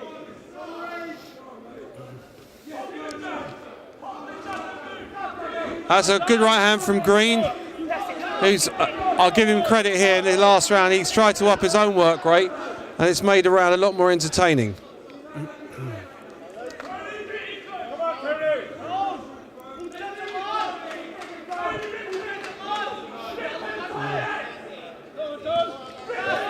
Good right hand over the top, followed by a left hook from Banj. And Green felt that. Two body shots sinking in. Much more like it from Tony Banj.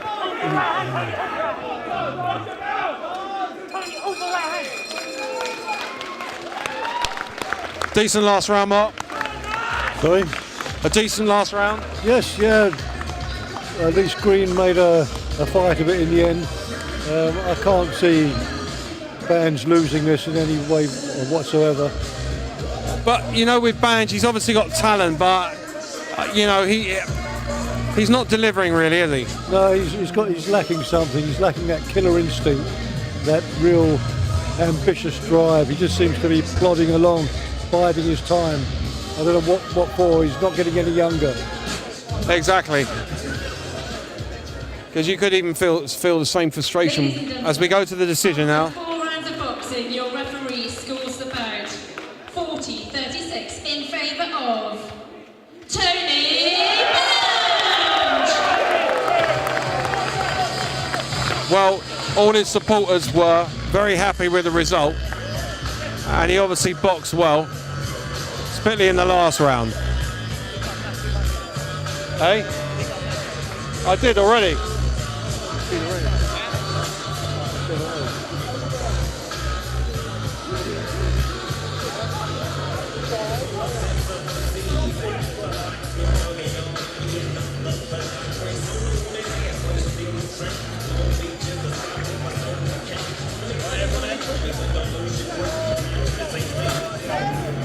Ladies and gentlemen, we now move on to the main event of the evening. 6 rounds of boxing in the welterweight division. Please welcome our first boxer into the blue corner, Fernando Chino Valencia. And please welcome into the red corner, Too Slick Chris Kongo.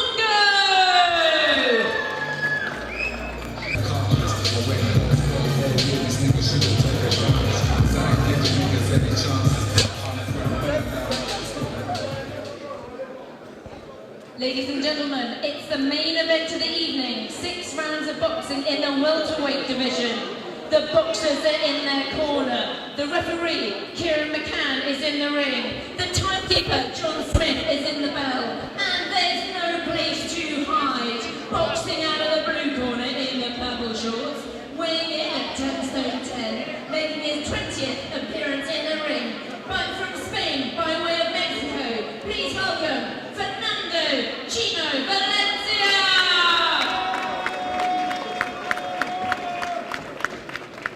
And boxing out of the red corner in the white shorts, weighing in at 10 stone 13, with a record of 10 wins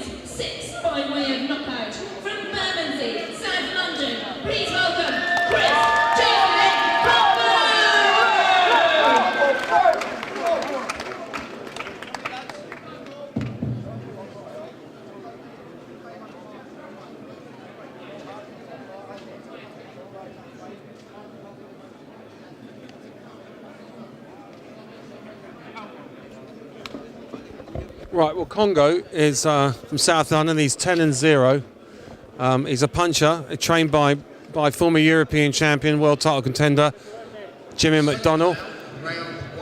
And Valencia lives in Spain by way of Mexico. So this is 6-3s, and I'll be interested to see what happens here.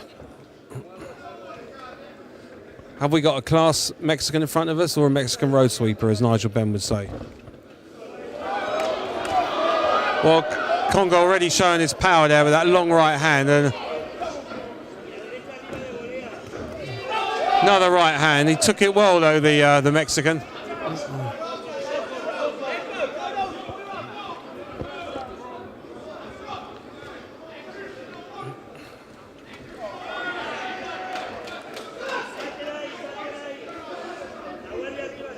Well, Kongo needs to sit back in his punches and not overreach, otherwise they won't land.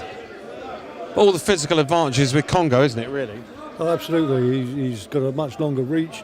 He's the taller man. He certainly packs a heavier punch. It's hard to see how Valencia does, but, you know, well, he landed a couple of punches on the inside there.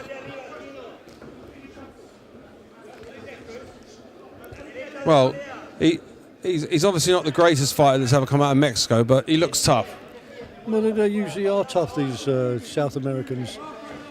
He's here to have a fight. He's had a little flurry of in the last few minutes, few seconds.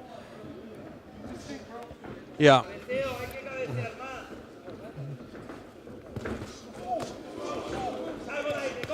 Well, that's big shots from Kongo. I mean, he landed to the body, landed to the head.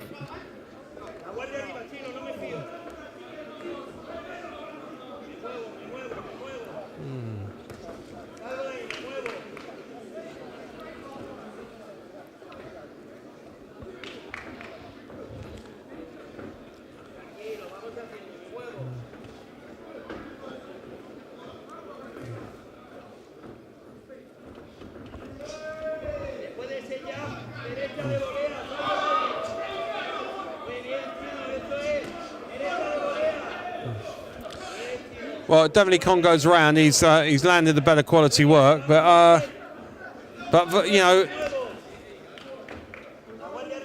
but Valencia has you know, he's landed some decent body shots, some body jabs.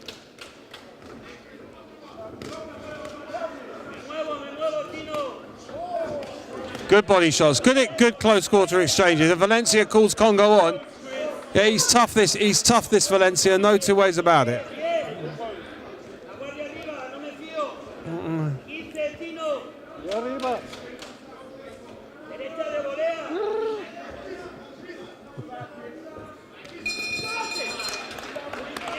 Yeah, good first round, Mark. Yeah, very interesting. We've got the classic situation here. Big puncher, and the journeyman trying to avoid getting hit, but coming back with a few of his own. So certainly very interesting. Well, that's an interesting shirt.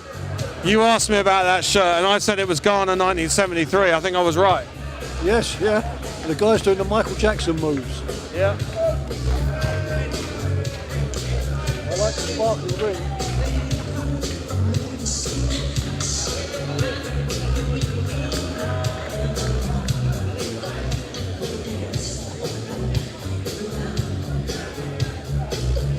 Corners, 10 seconds. Okay, here we go into round two of this fight, scheduled for 6 3-minute rounds between Fernando Valencia of Mexico against unbeaten Chris Kongo, who's 10-0 as a pro.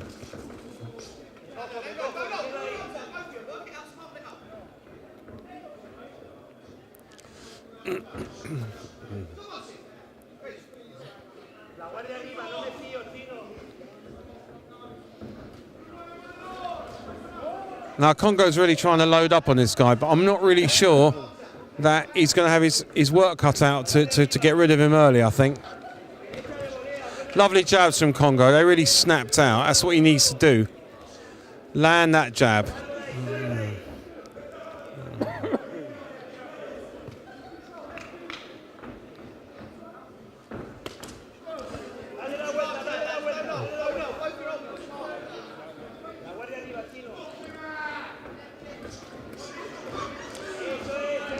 Well, Valencia landing a couple of chopping right hands in those exchanges. Didn't trouble Kongo particularly.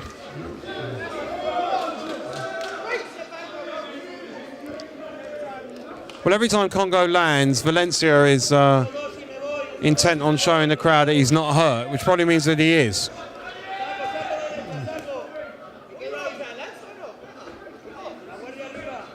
Good referee, Mark. Very good refereeing. Kongo here is needs to plant his feet and step in. He's trying to throw punches from too far away, overreaching. His jab is good, but his right hand is not following through well. Yeah, spot on there, I reckon.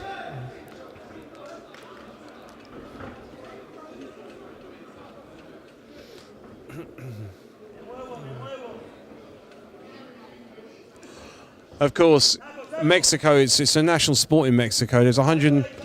Good shot from Chris Kongo. It was a good right, a useful right hand. But to be fair, Valencia comes back with the flurries. Mexico's a country with 127 million people and loads of boxing gyms. I haven't checked this guy out. He's probably ranked about number 50 in his division in Mexico.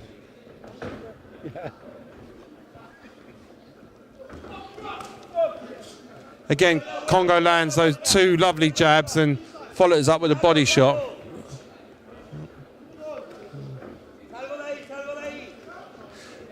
I think Kongo's got such long arms, sometimes that can be a disadvantage. Yes, yeah.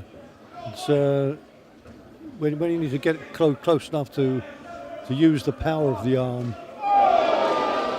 Well, we were just talking about power. That was the most absolute peach of an uppercut, and yet it hasn't seemed to materially phase Valencia at all.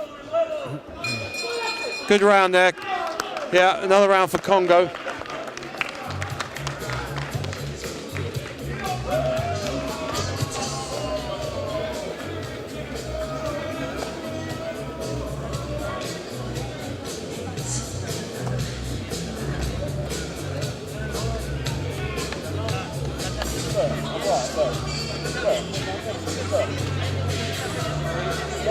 Lost 11, yeah, and he's ranked 74 out of 245 welterweights in Mexico. Look, in Mexico.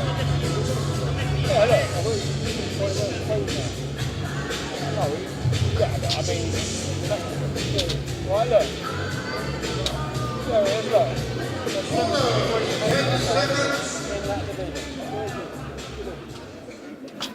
Seconds out, round 3. Yeah, we were just checking out the rankings, and just to show you the depth in Mexico, Fernando Valencia is ranked number 74 in the Mexican welterweight rankings. Yet, he's putting up a sterling effort here against a talented Chris Kongo. So that shows you. Both boxers landing on the inside. Kongo nullifying the work of Valencia.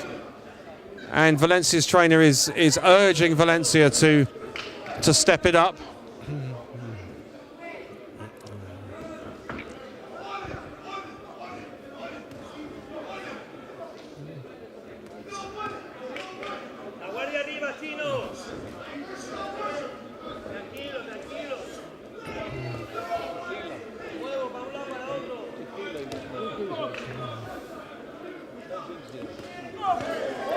Great shot by Kongo, and that definitely snapped Valencia's head back. But once again, it didn't faze him. He's not hurt by it. At least he's not showing that he's hurt.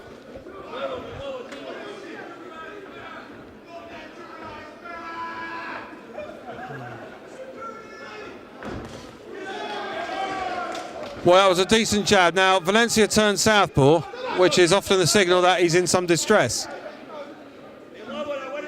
He's complaining a bit to the referee of dabbing over his eye, so is he starting to break up? It could be starting to break up.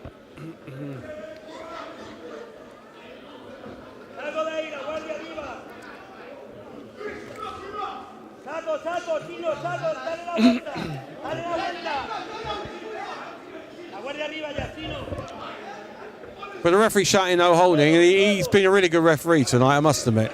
But actually they weren't holding there. Another good jab by Kongo.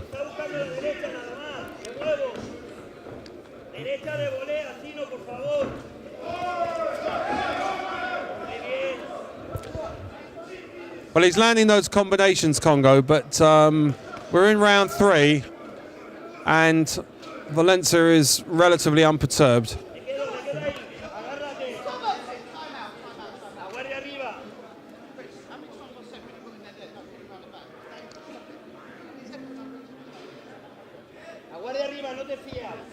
I've got to say, I think the referee's top class. I really do. He's done very well this evening. He's let the fights flow. Hasn't stopped him unnecessarily. Certainly hasn't deducted any points. So he's done a good job. He has, and he told Kongo in uncertain terms exactly what Kongo was doing wrong there. Yeah, yeah.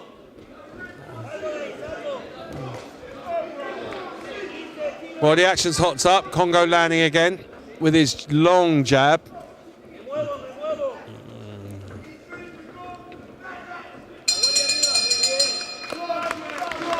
Good round, Mark. Quite interesting. Yes, Kongo's round clearly. But Valencia is a talented boxer. He's turned him a few times when he's been stuck on the ropes, very professionally. And he's looked like he knows what he's doing. Yeah, 100%.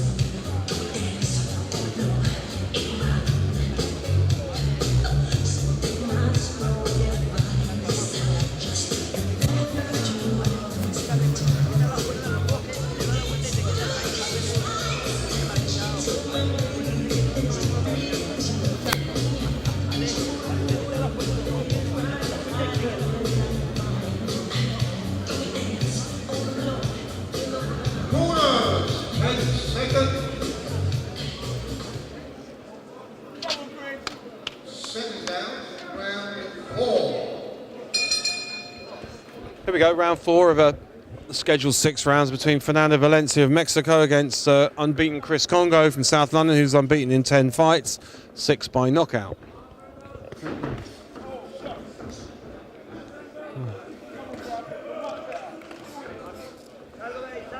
Yeah, I think Kongo's just much better when he's landing that long jab. I think that's what really will set up this boxer if he's going to get a stoppage.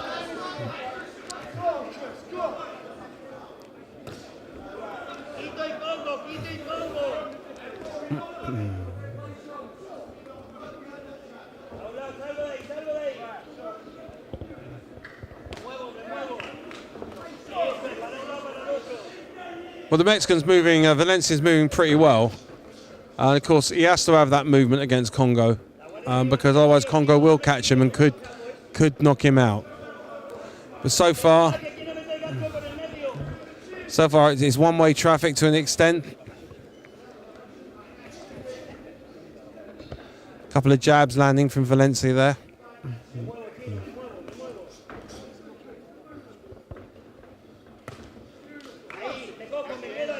You see, it's a lot harder than it looks. That's the thing about this game, isn't it, Mark? It certainly is. Oh, he's caught him with a couple of lovely combinations here. Kongo unloading, but Valencia coming back there. Yeah. As we were speaking, that's exactly right. But the Mexican, to his credit, came back. Now he's landed a nice jab there in the body of Kongo.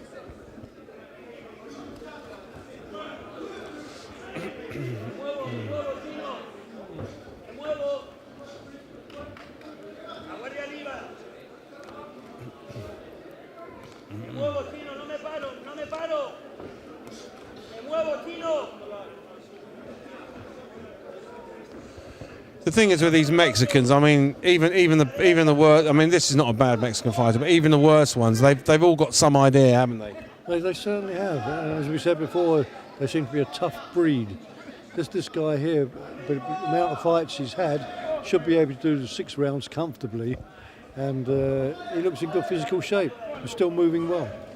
He is.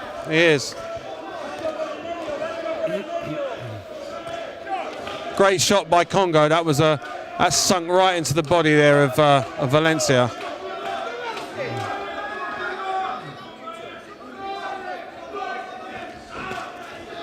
Well, I'm congratulating the referee because he's got great communication. I'm not sure if Valencia is understanding it though. Yeah, we don't know whether he speaks English or understands what's going on. Everything seems to be coming through his trainer. Yeah, exactly. Good round, guys.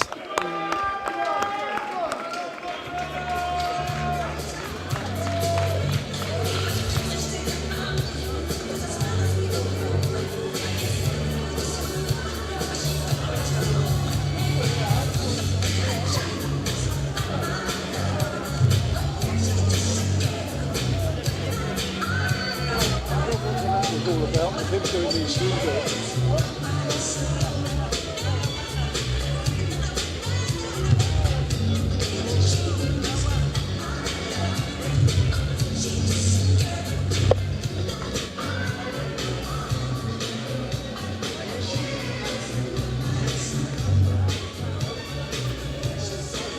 Corners, 10 seconds. Seconds out, round 5. Here we go into round 5 of a scheduled 6-rounder. Chris Kongo, unbeaten against Fernando Valencia, who's proved a particularly tough customer.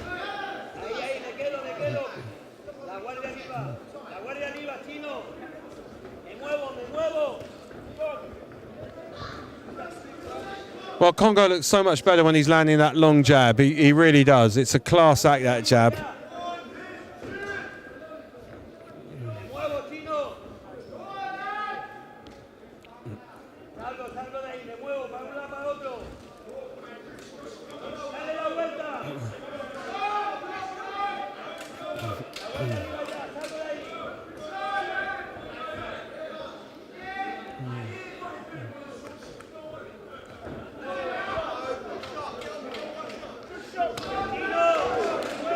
Yeah, Valencia trying to claim that he got hit around the back of the head, but the referee saying no, that was a decent shot. Get on with the boxing.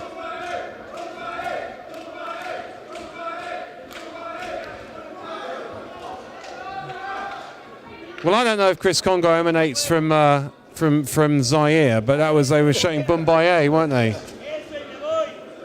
You know, which is of course what the Zairians were chanting for Muhammad Ali when he knocked out George Foreman.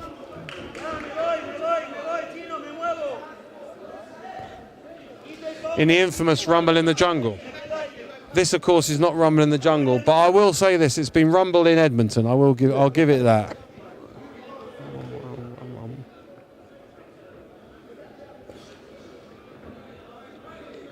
Well, he's still pecking away Valencia, and I think Kongo realises that he's going to have his work cut out to get rid of him, as hard as he would try.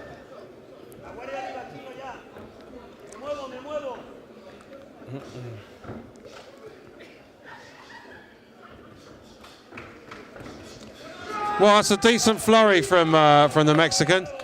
He landed 5 or 6 shots there. Not a lot of power, but they were definitely landed. But then, you know, journeyman are journeyman at the end of the day. They always go back into their shell, don't they? Very, very true. I mean, Kongo is well ahead here on points, and Valencia certainly hasn't got the power to do much damage. But Kongo needs to learn a bit of patience and tee up the shots properly. Yeah, I'll go along with that. I mean, you know,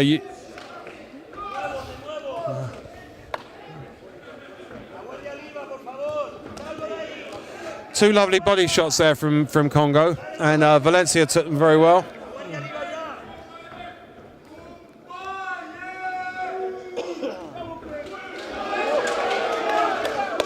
Well, he's got him in a bit of trouble here at the end of the round, but Valencia is grinning at the end. I just think he's hard. He's a tough nut.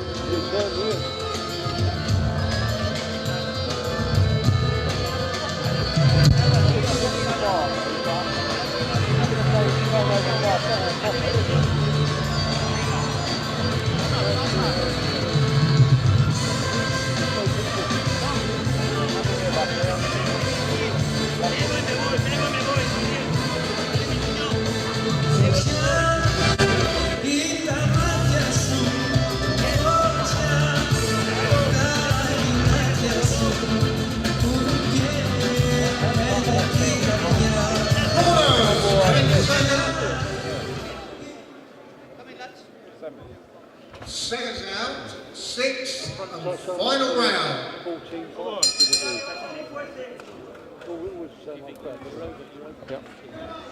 Okay, we're in the 6th round of an interesting contest, main event between Chris Kongo and Fernando Valencia. I don't think Kongo is going to be especially interested in stopping Valencia, because it's going to be a hard job to do that. I think Kongo's realised that.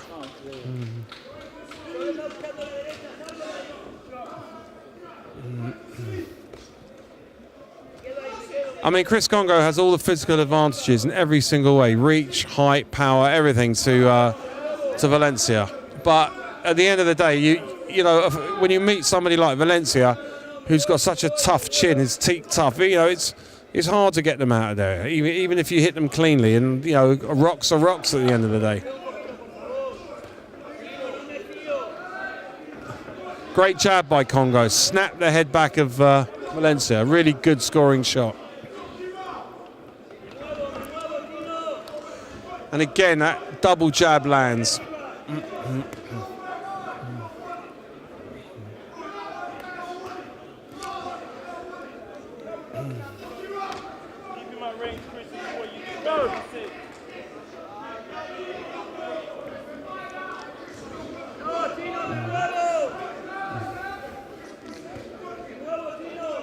Well, he'll be happy to get through this, Valencia. I think he probably will.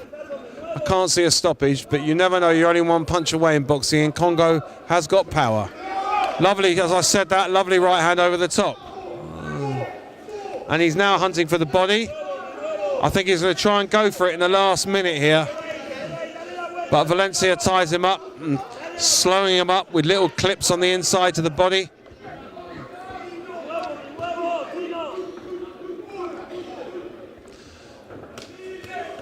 Lovely shot by Kongo, but once again it was like hitting a piece of granite. It really was. He's got the most amazing chin, this guy. And he came back with a few of his own as well.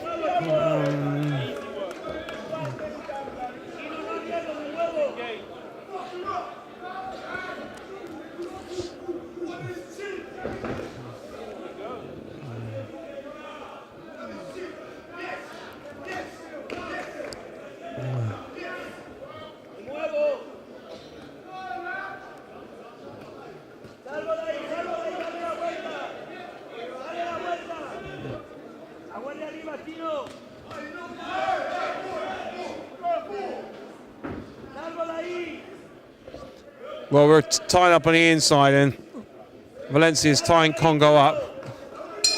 And that's the final bell. Only one winner there. Absolutely, no doubt at all. But Valencia, to his credit, made a fight of it. It was interesting.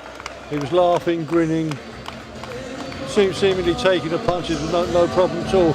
And Kongo is a big puncher. Yeah, I go along with all of that. Kongo's not a murderous puncher, but he has got power, and he had all the physical advantages. Yeah. Yeah. All right. Ladies and gentlemen, after 6 rounds of boxing, your referee Kieran McCann scores the contest 60-54 in favour of the red corner, Chris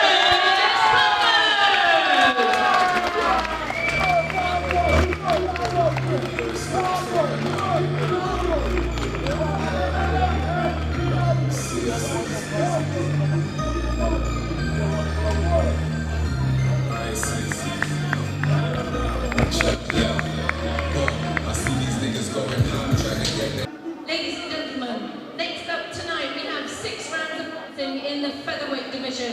Please welcome into the blue corner, Pablo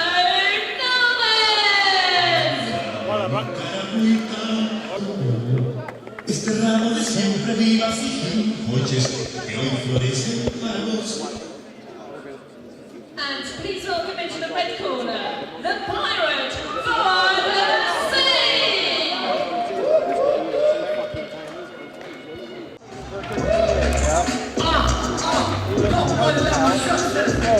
No,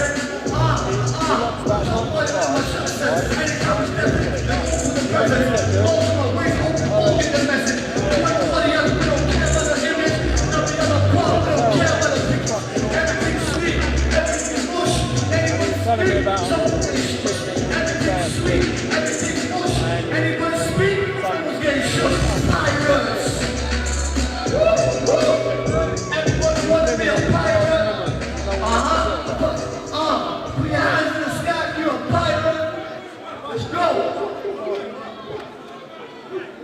Ladies and gentlemen, we now have 6 rounds of boxing in the featherweight division and boxing out of the blue corner in the blue and yellow trunks, weighing in at 8 stone 11, making his 29th appearance in the ring. From Spain, by way of Nicaragua, please welcome Pablo Navas!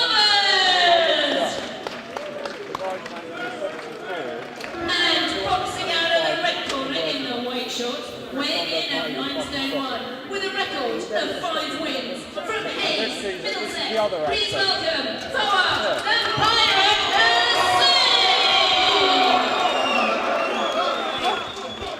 Your referee is Kieran McCann and timekeeper at the bell, Mr. this kid is going to be better because the trainer, right, he's at Valencia, Robert Lloyd Taylor, he knows what he's doing. He knows what he's doing, right? He had another fighter on, yeah, definitely. But he needs a bit of work for it, definitely. Yeah. He tries to do things. He's trying to turn his shoulder like Yeah. Knocked out. But you know, all right, here we go now in bout number 7 between Fuad Hussein and Pablo Navarez. I've got Warren Zeigelman as my colour commentator for this one, and Fuad Hussein trained by ex-pro Robert Lloyd Taylor from the New King's Gym out in Buckinghamshire,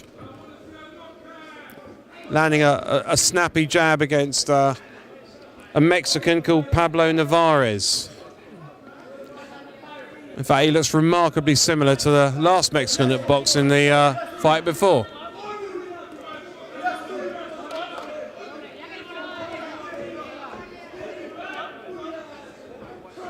It's quite good though, Warren, isn't it, that these boxers, local boxers here or in London, can box against a Mexican on a small hall show? Yeah, it's quite impressive, absolutely.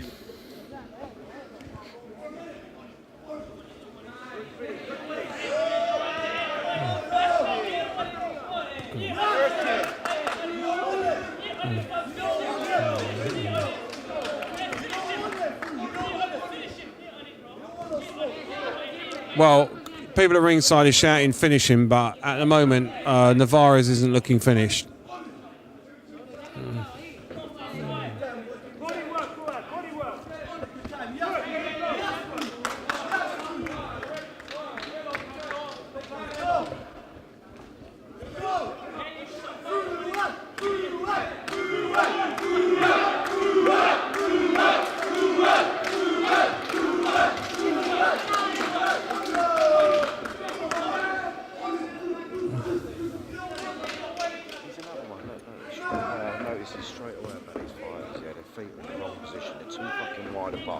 He's got no backhand, that boy, at all. He can't, because his feet are never in the right position to be able to throw his fucking backhand. Look, he's got no backhand. Look, where's the backhand going to come from? No, you're right, absolutely right. His feet really line up. Yeah, absolutely right. No backhand. Can't turn his hips or nothing. No. Footwork is such an important part in the boxing game, and obviously Robert Lloyd Taylor will be working on that with Fuad in the gym, because he's displaying a quick and snappy jab. He's got nice balance, and he just needs to move his feet, and he'll soon be getting the likes of Navarez out of there.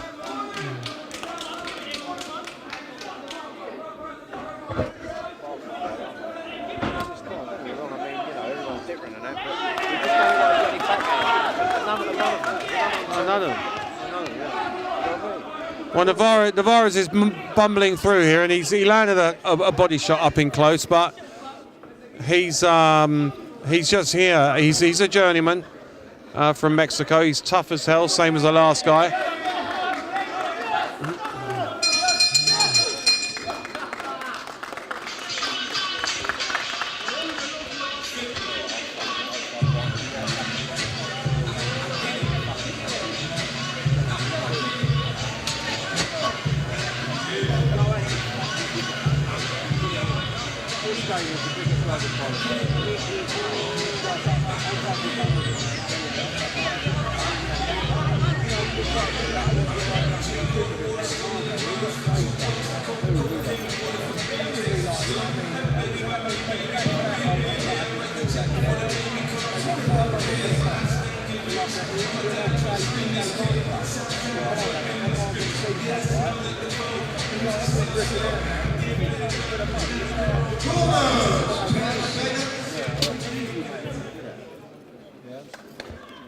Seconds out, round I still prefer the compost though.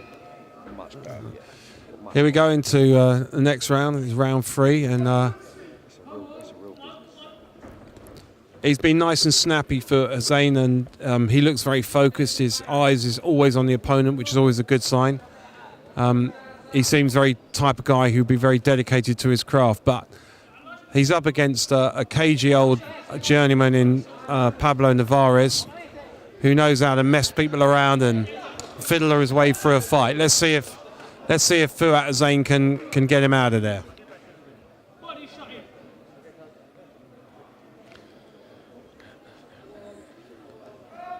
Well, the referee's been spot on tonight.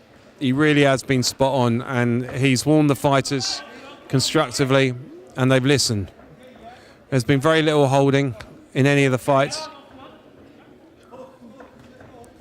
And scoring's been fair because, in actual fact, most of the house fighters are lost.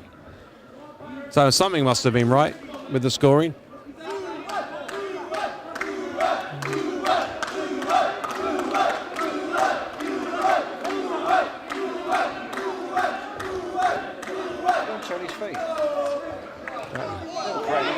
Never fucking create any power, fucking not having good structure. Exactly. Like, you know what I mean? All the flashy shit don't mean bollocks. Got another, Exactly. Colin McMillan. No.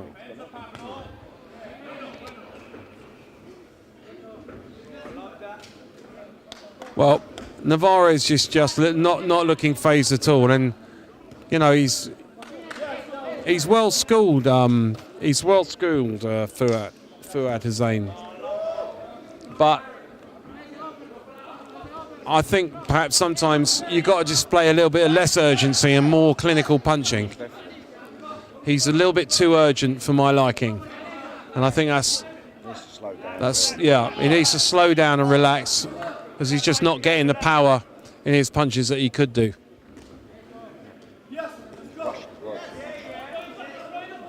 I mean, to be quite honest with you, you know, for someone like Nevarez, this is easy work for him. You know, it's a night's work.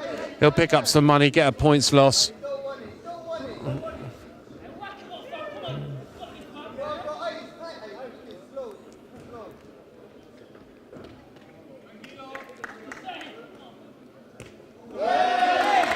That's a nice uppercut there. He picked his shot well there, did Zane. Well, the crowd are cheering there, but in actual fact, both those shots missed. They were air shots.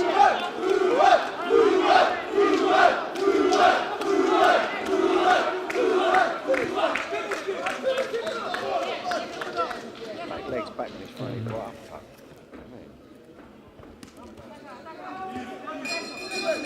Well, Navarez came back with a few shots of his own at the end of the round. He didn't just bounced off.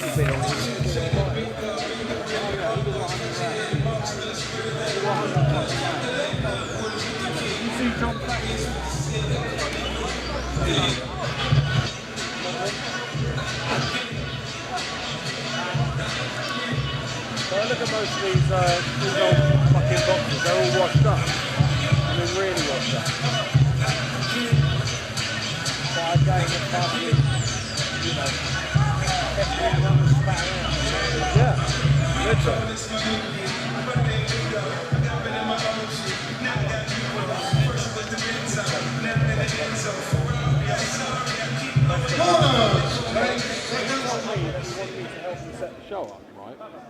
And could I come at 3 o'clock? We ran there down this morning, so would you be here by 3? I said, yeah, of course I will. All right. Here we go, round 3 of a scheduled 4-rounder between Fuat Zane of New King's Gym in Bucks against Pablo Nevarez from Mexico. And so far, both rounds to the British fighter. But Nevarez hasn't looked in much trouble. Well, crowd appreciating the angles that and that's a nice long right hand. That's better from Hussein. He really is landing a few shots, and that's woken Navarez up. Yeah. Well, Navarez must have got trouble because now he's woken up. He wants to have a row.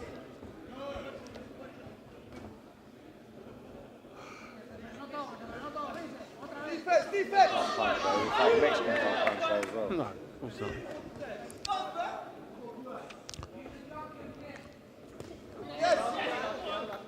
Yes!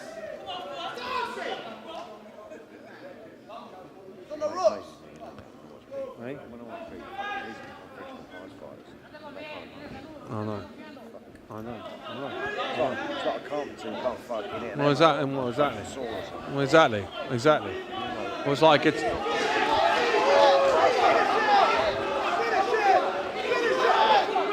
Well, Fuat Zain is ranking up the pressure now on the Mexican. I'm almost certain that Fuat is originally from Somalia. In fact, I know he is because I was told that a Somalian fighter was on the bill. And he's doing his country proud here.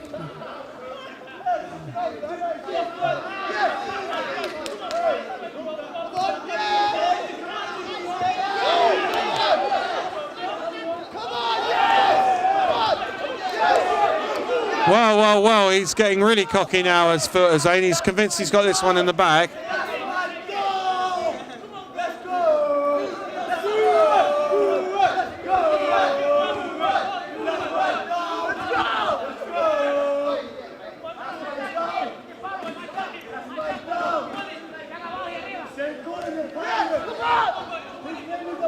Well, there's one more round left in this fight after this third round's finished. Another round had gone to the Buckinghamshire boxer, Fuat Zain from England by way of Somalia.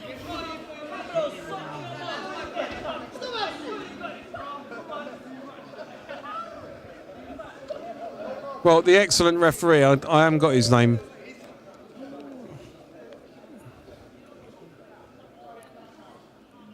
He's been totally no nonsense. He's explained to the fighters exactly when they're going wrong. He's let the action flow tonight. He's got 10 out of 10 in my book.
Here we are, the fourth and final round. This is the last round of what's been a fantastic, spectacular night of boxing at the Lee Valley Athletic Centre.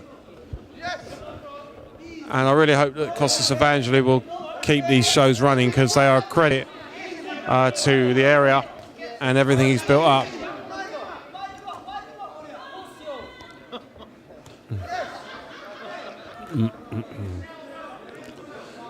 Well, Fuat Zain is taking the first 3 rounds on the referee scorecard. So Navarez probably needs a knockout, which I don't think he's going to get.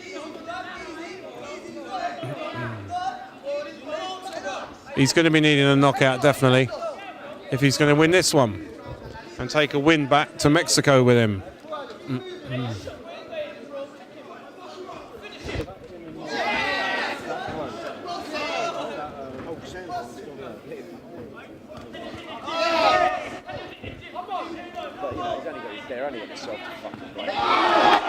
Good shot by Zain, a right hand over the top. He felt that one, Navarez. We know he felt that one because he's coming on.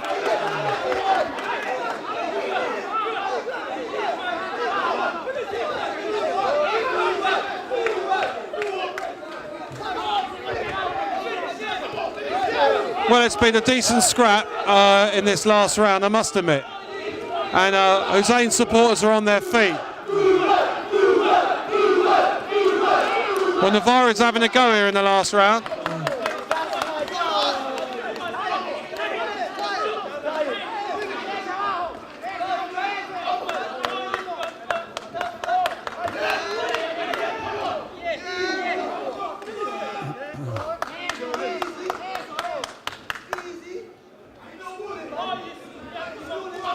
Well, he's looking a bit dishevelled, Navarez now, but he's not going to get stopped. But he definitely has lost this last round. Will Hussein put in a big finish and try and stop his opponent?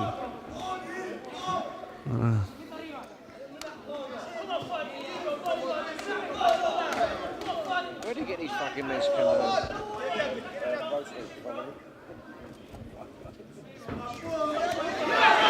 Good shot by Hussein, yeah. Good shot by Hussein there.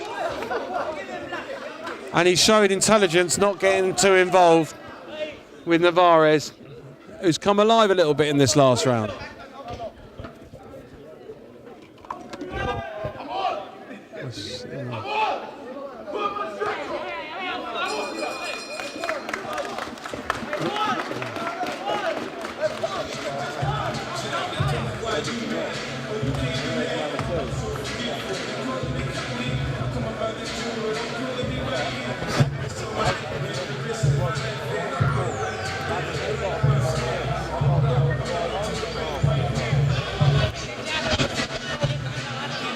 There's a boxing show at the O2.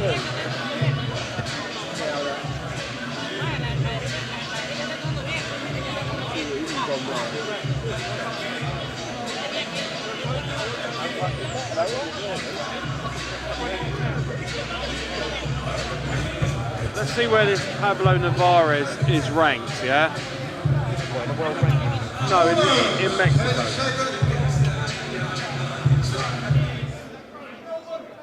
Seconds out, round 5.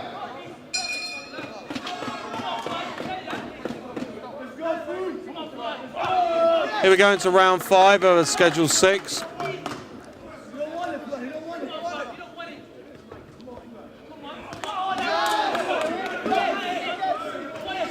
Oh, well, he's actually Nicaraguan and he's 34 years of age, Navarez. I've been calling him a Mexican, but he's not. He's a Nicaraguan resident in Spain. And he's ranked 14 out of 23 in Nicaragua.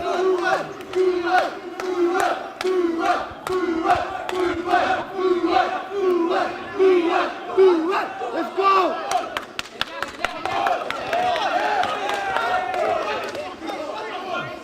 Well, it's decent action here in the 5th.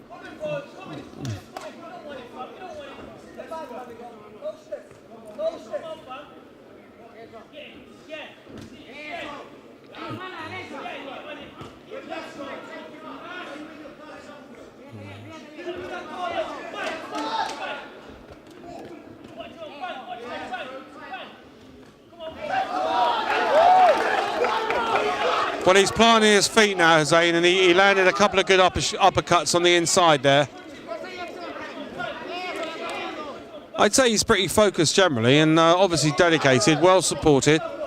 It's quite exciting, but he needs to relax a little bit.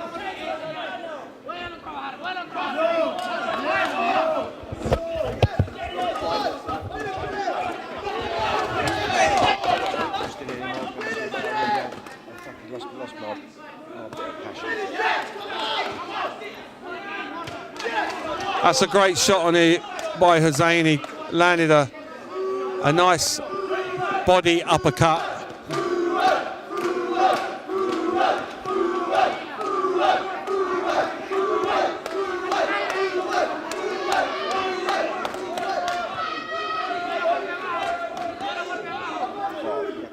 Gary would have been here. Yeah, they're gone. I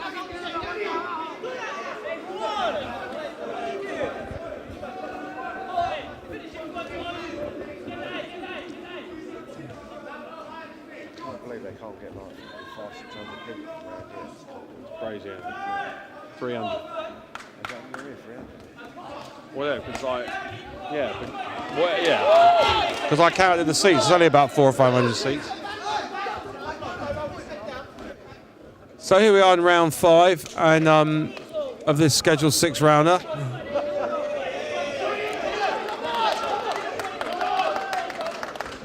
Well, he certainly showed his angles there, Fuat Hussein. So we've got one more round left of this contest.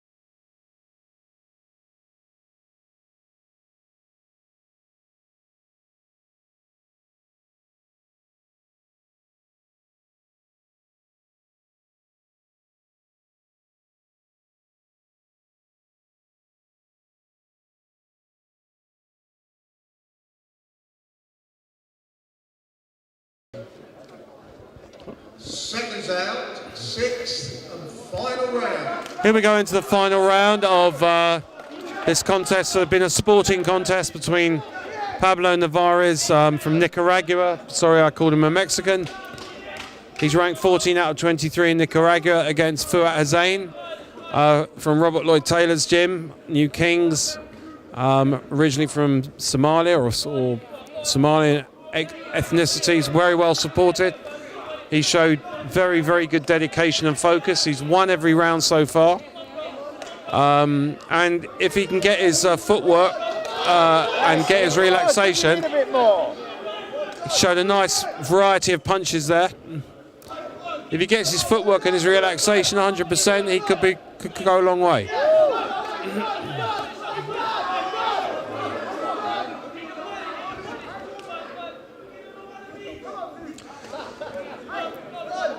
I mean, they just don't know the meaning of quit, these South American fighters, you know, they just don't. They're professional fighters, they come here to do a job. They won't quit unless they're hit by absolute staggering shots on the money every time, then they'll quit. Otherwise, they're not going to quit. Interesting to see a couple of South Americans. You'd expect them at York Hall maybe, but not in Edmonton. But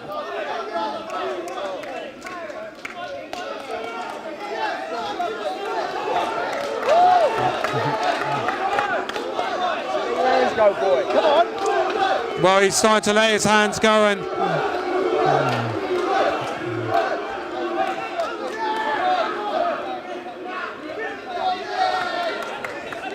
well, he looks impressive when he lets his hands go.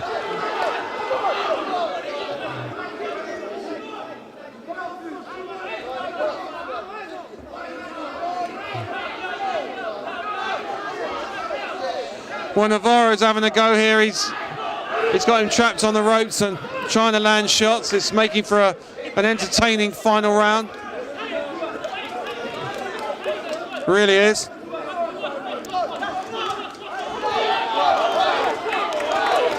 Big shots from Hussein now. They're landing flush, and Navarro's is taking them. Now it's Navarro's turn to land his shots. Well, it's been a clean, good shot, good body shots by Navarro's here. Good body shots. Fuad's trying to turn Navarro. It really is a ding-dong and barnstorming last round. Both fighters really giving it 120%.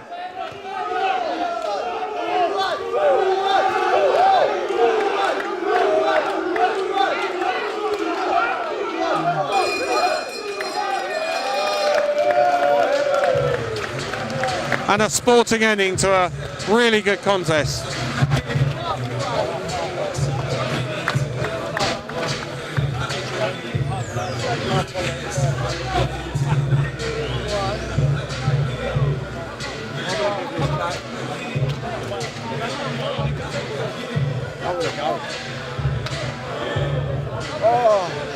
I'm just going to get. Are you going to be out the front? I'm just going to give this back.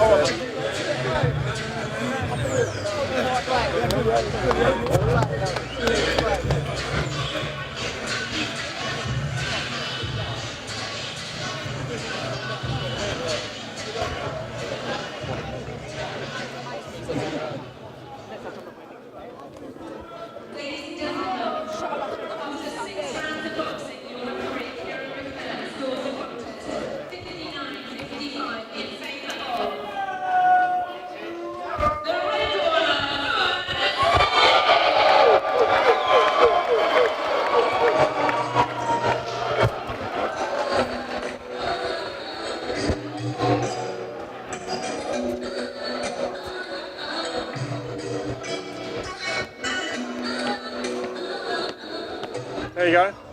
That's all done. Ladies and gentlemen, So did the first fight?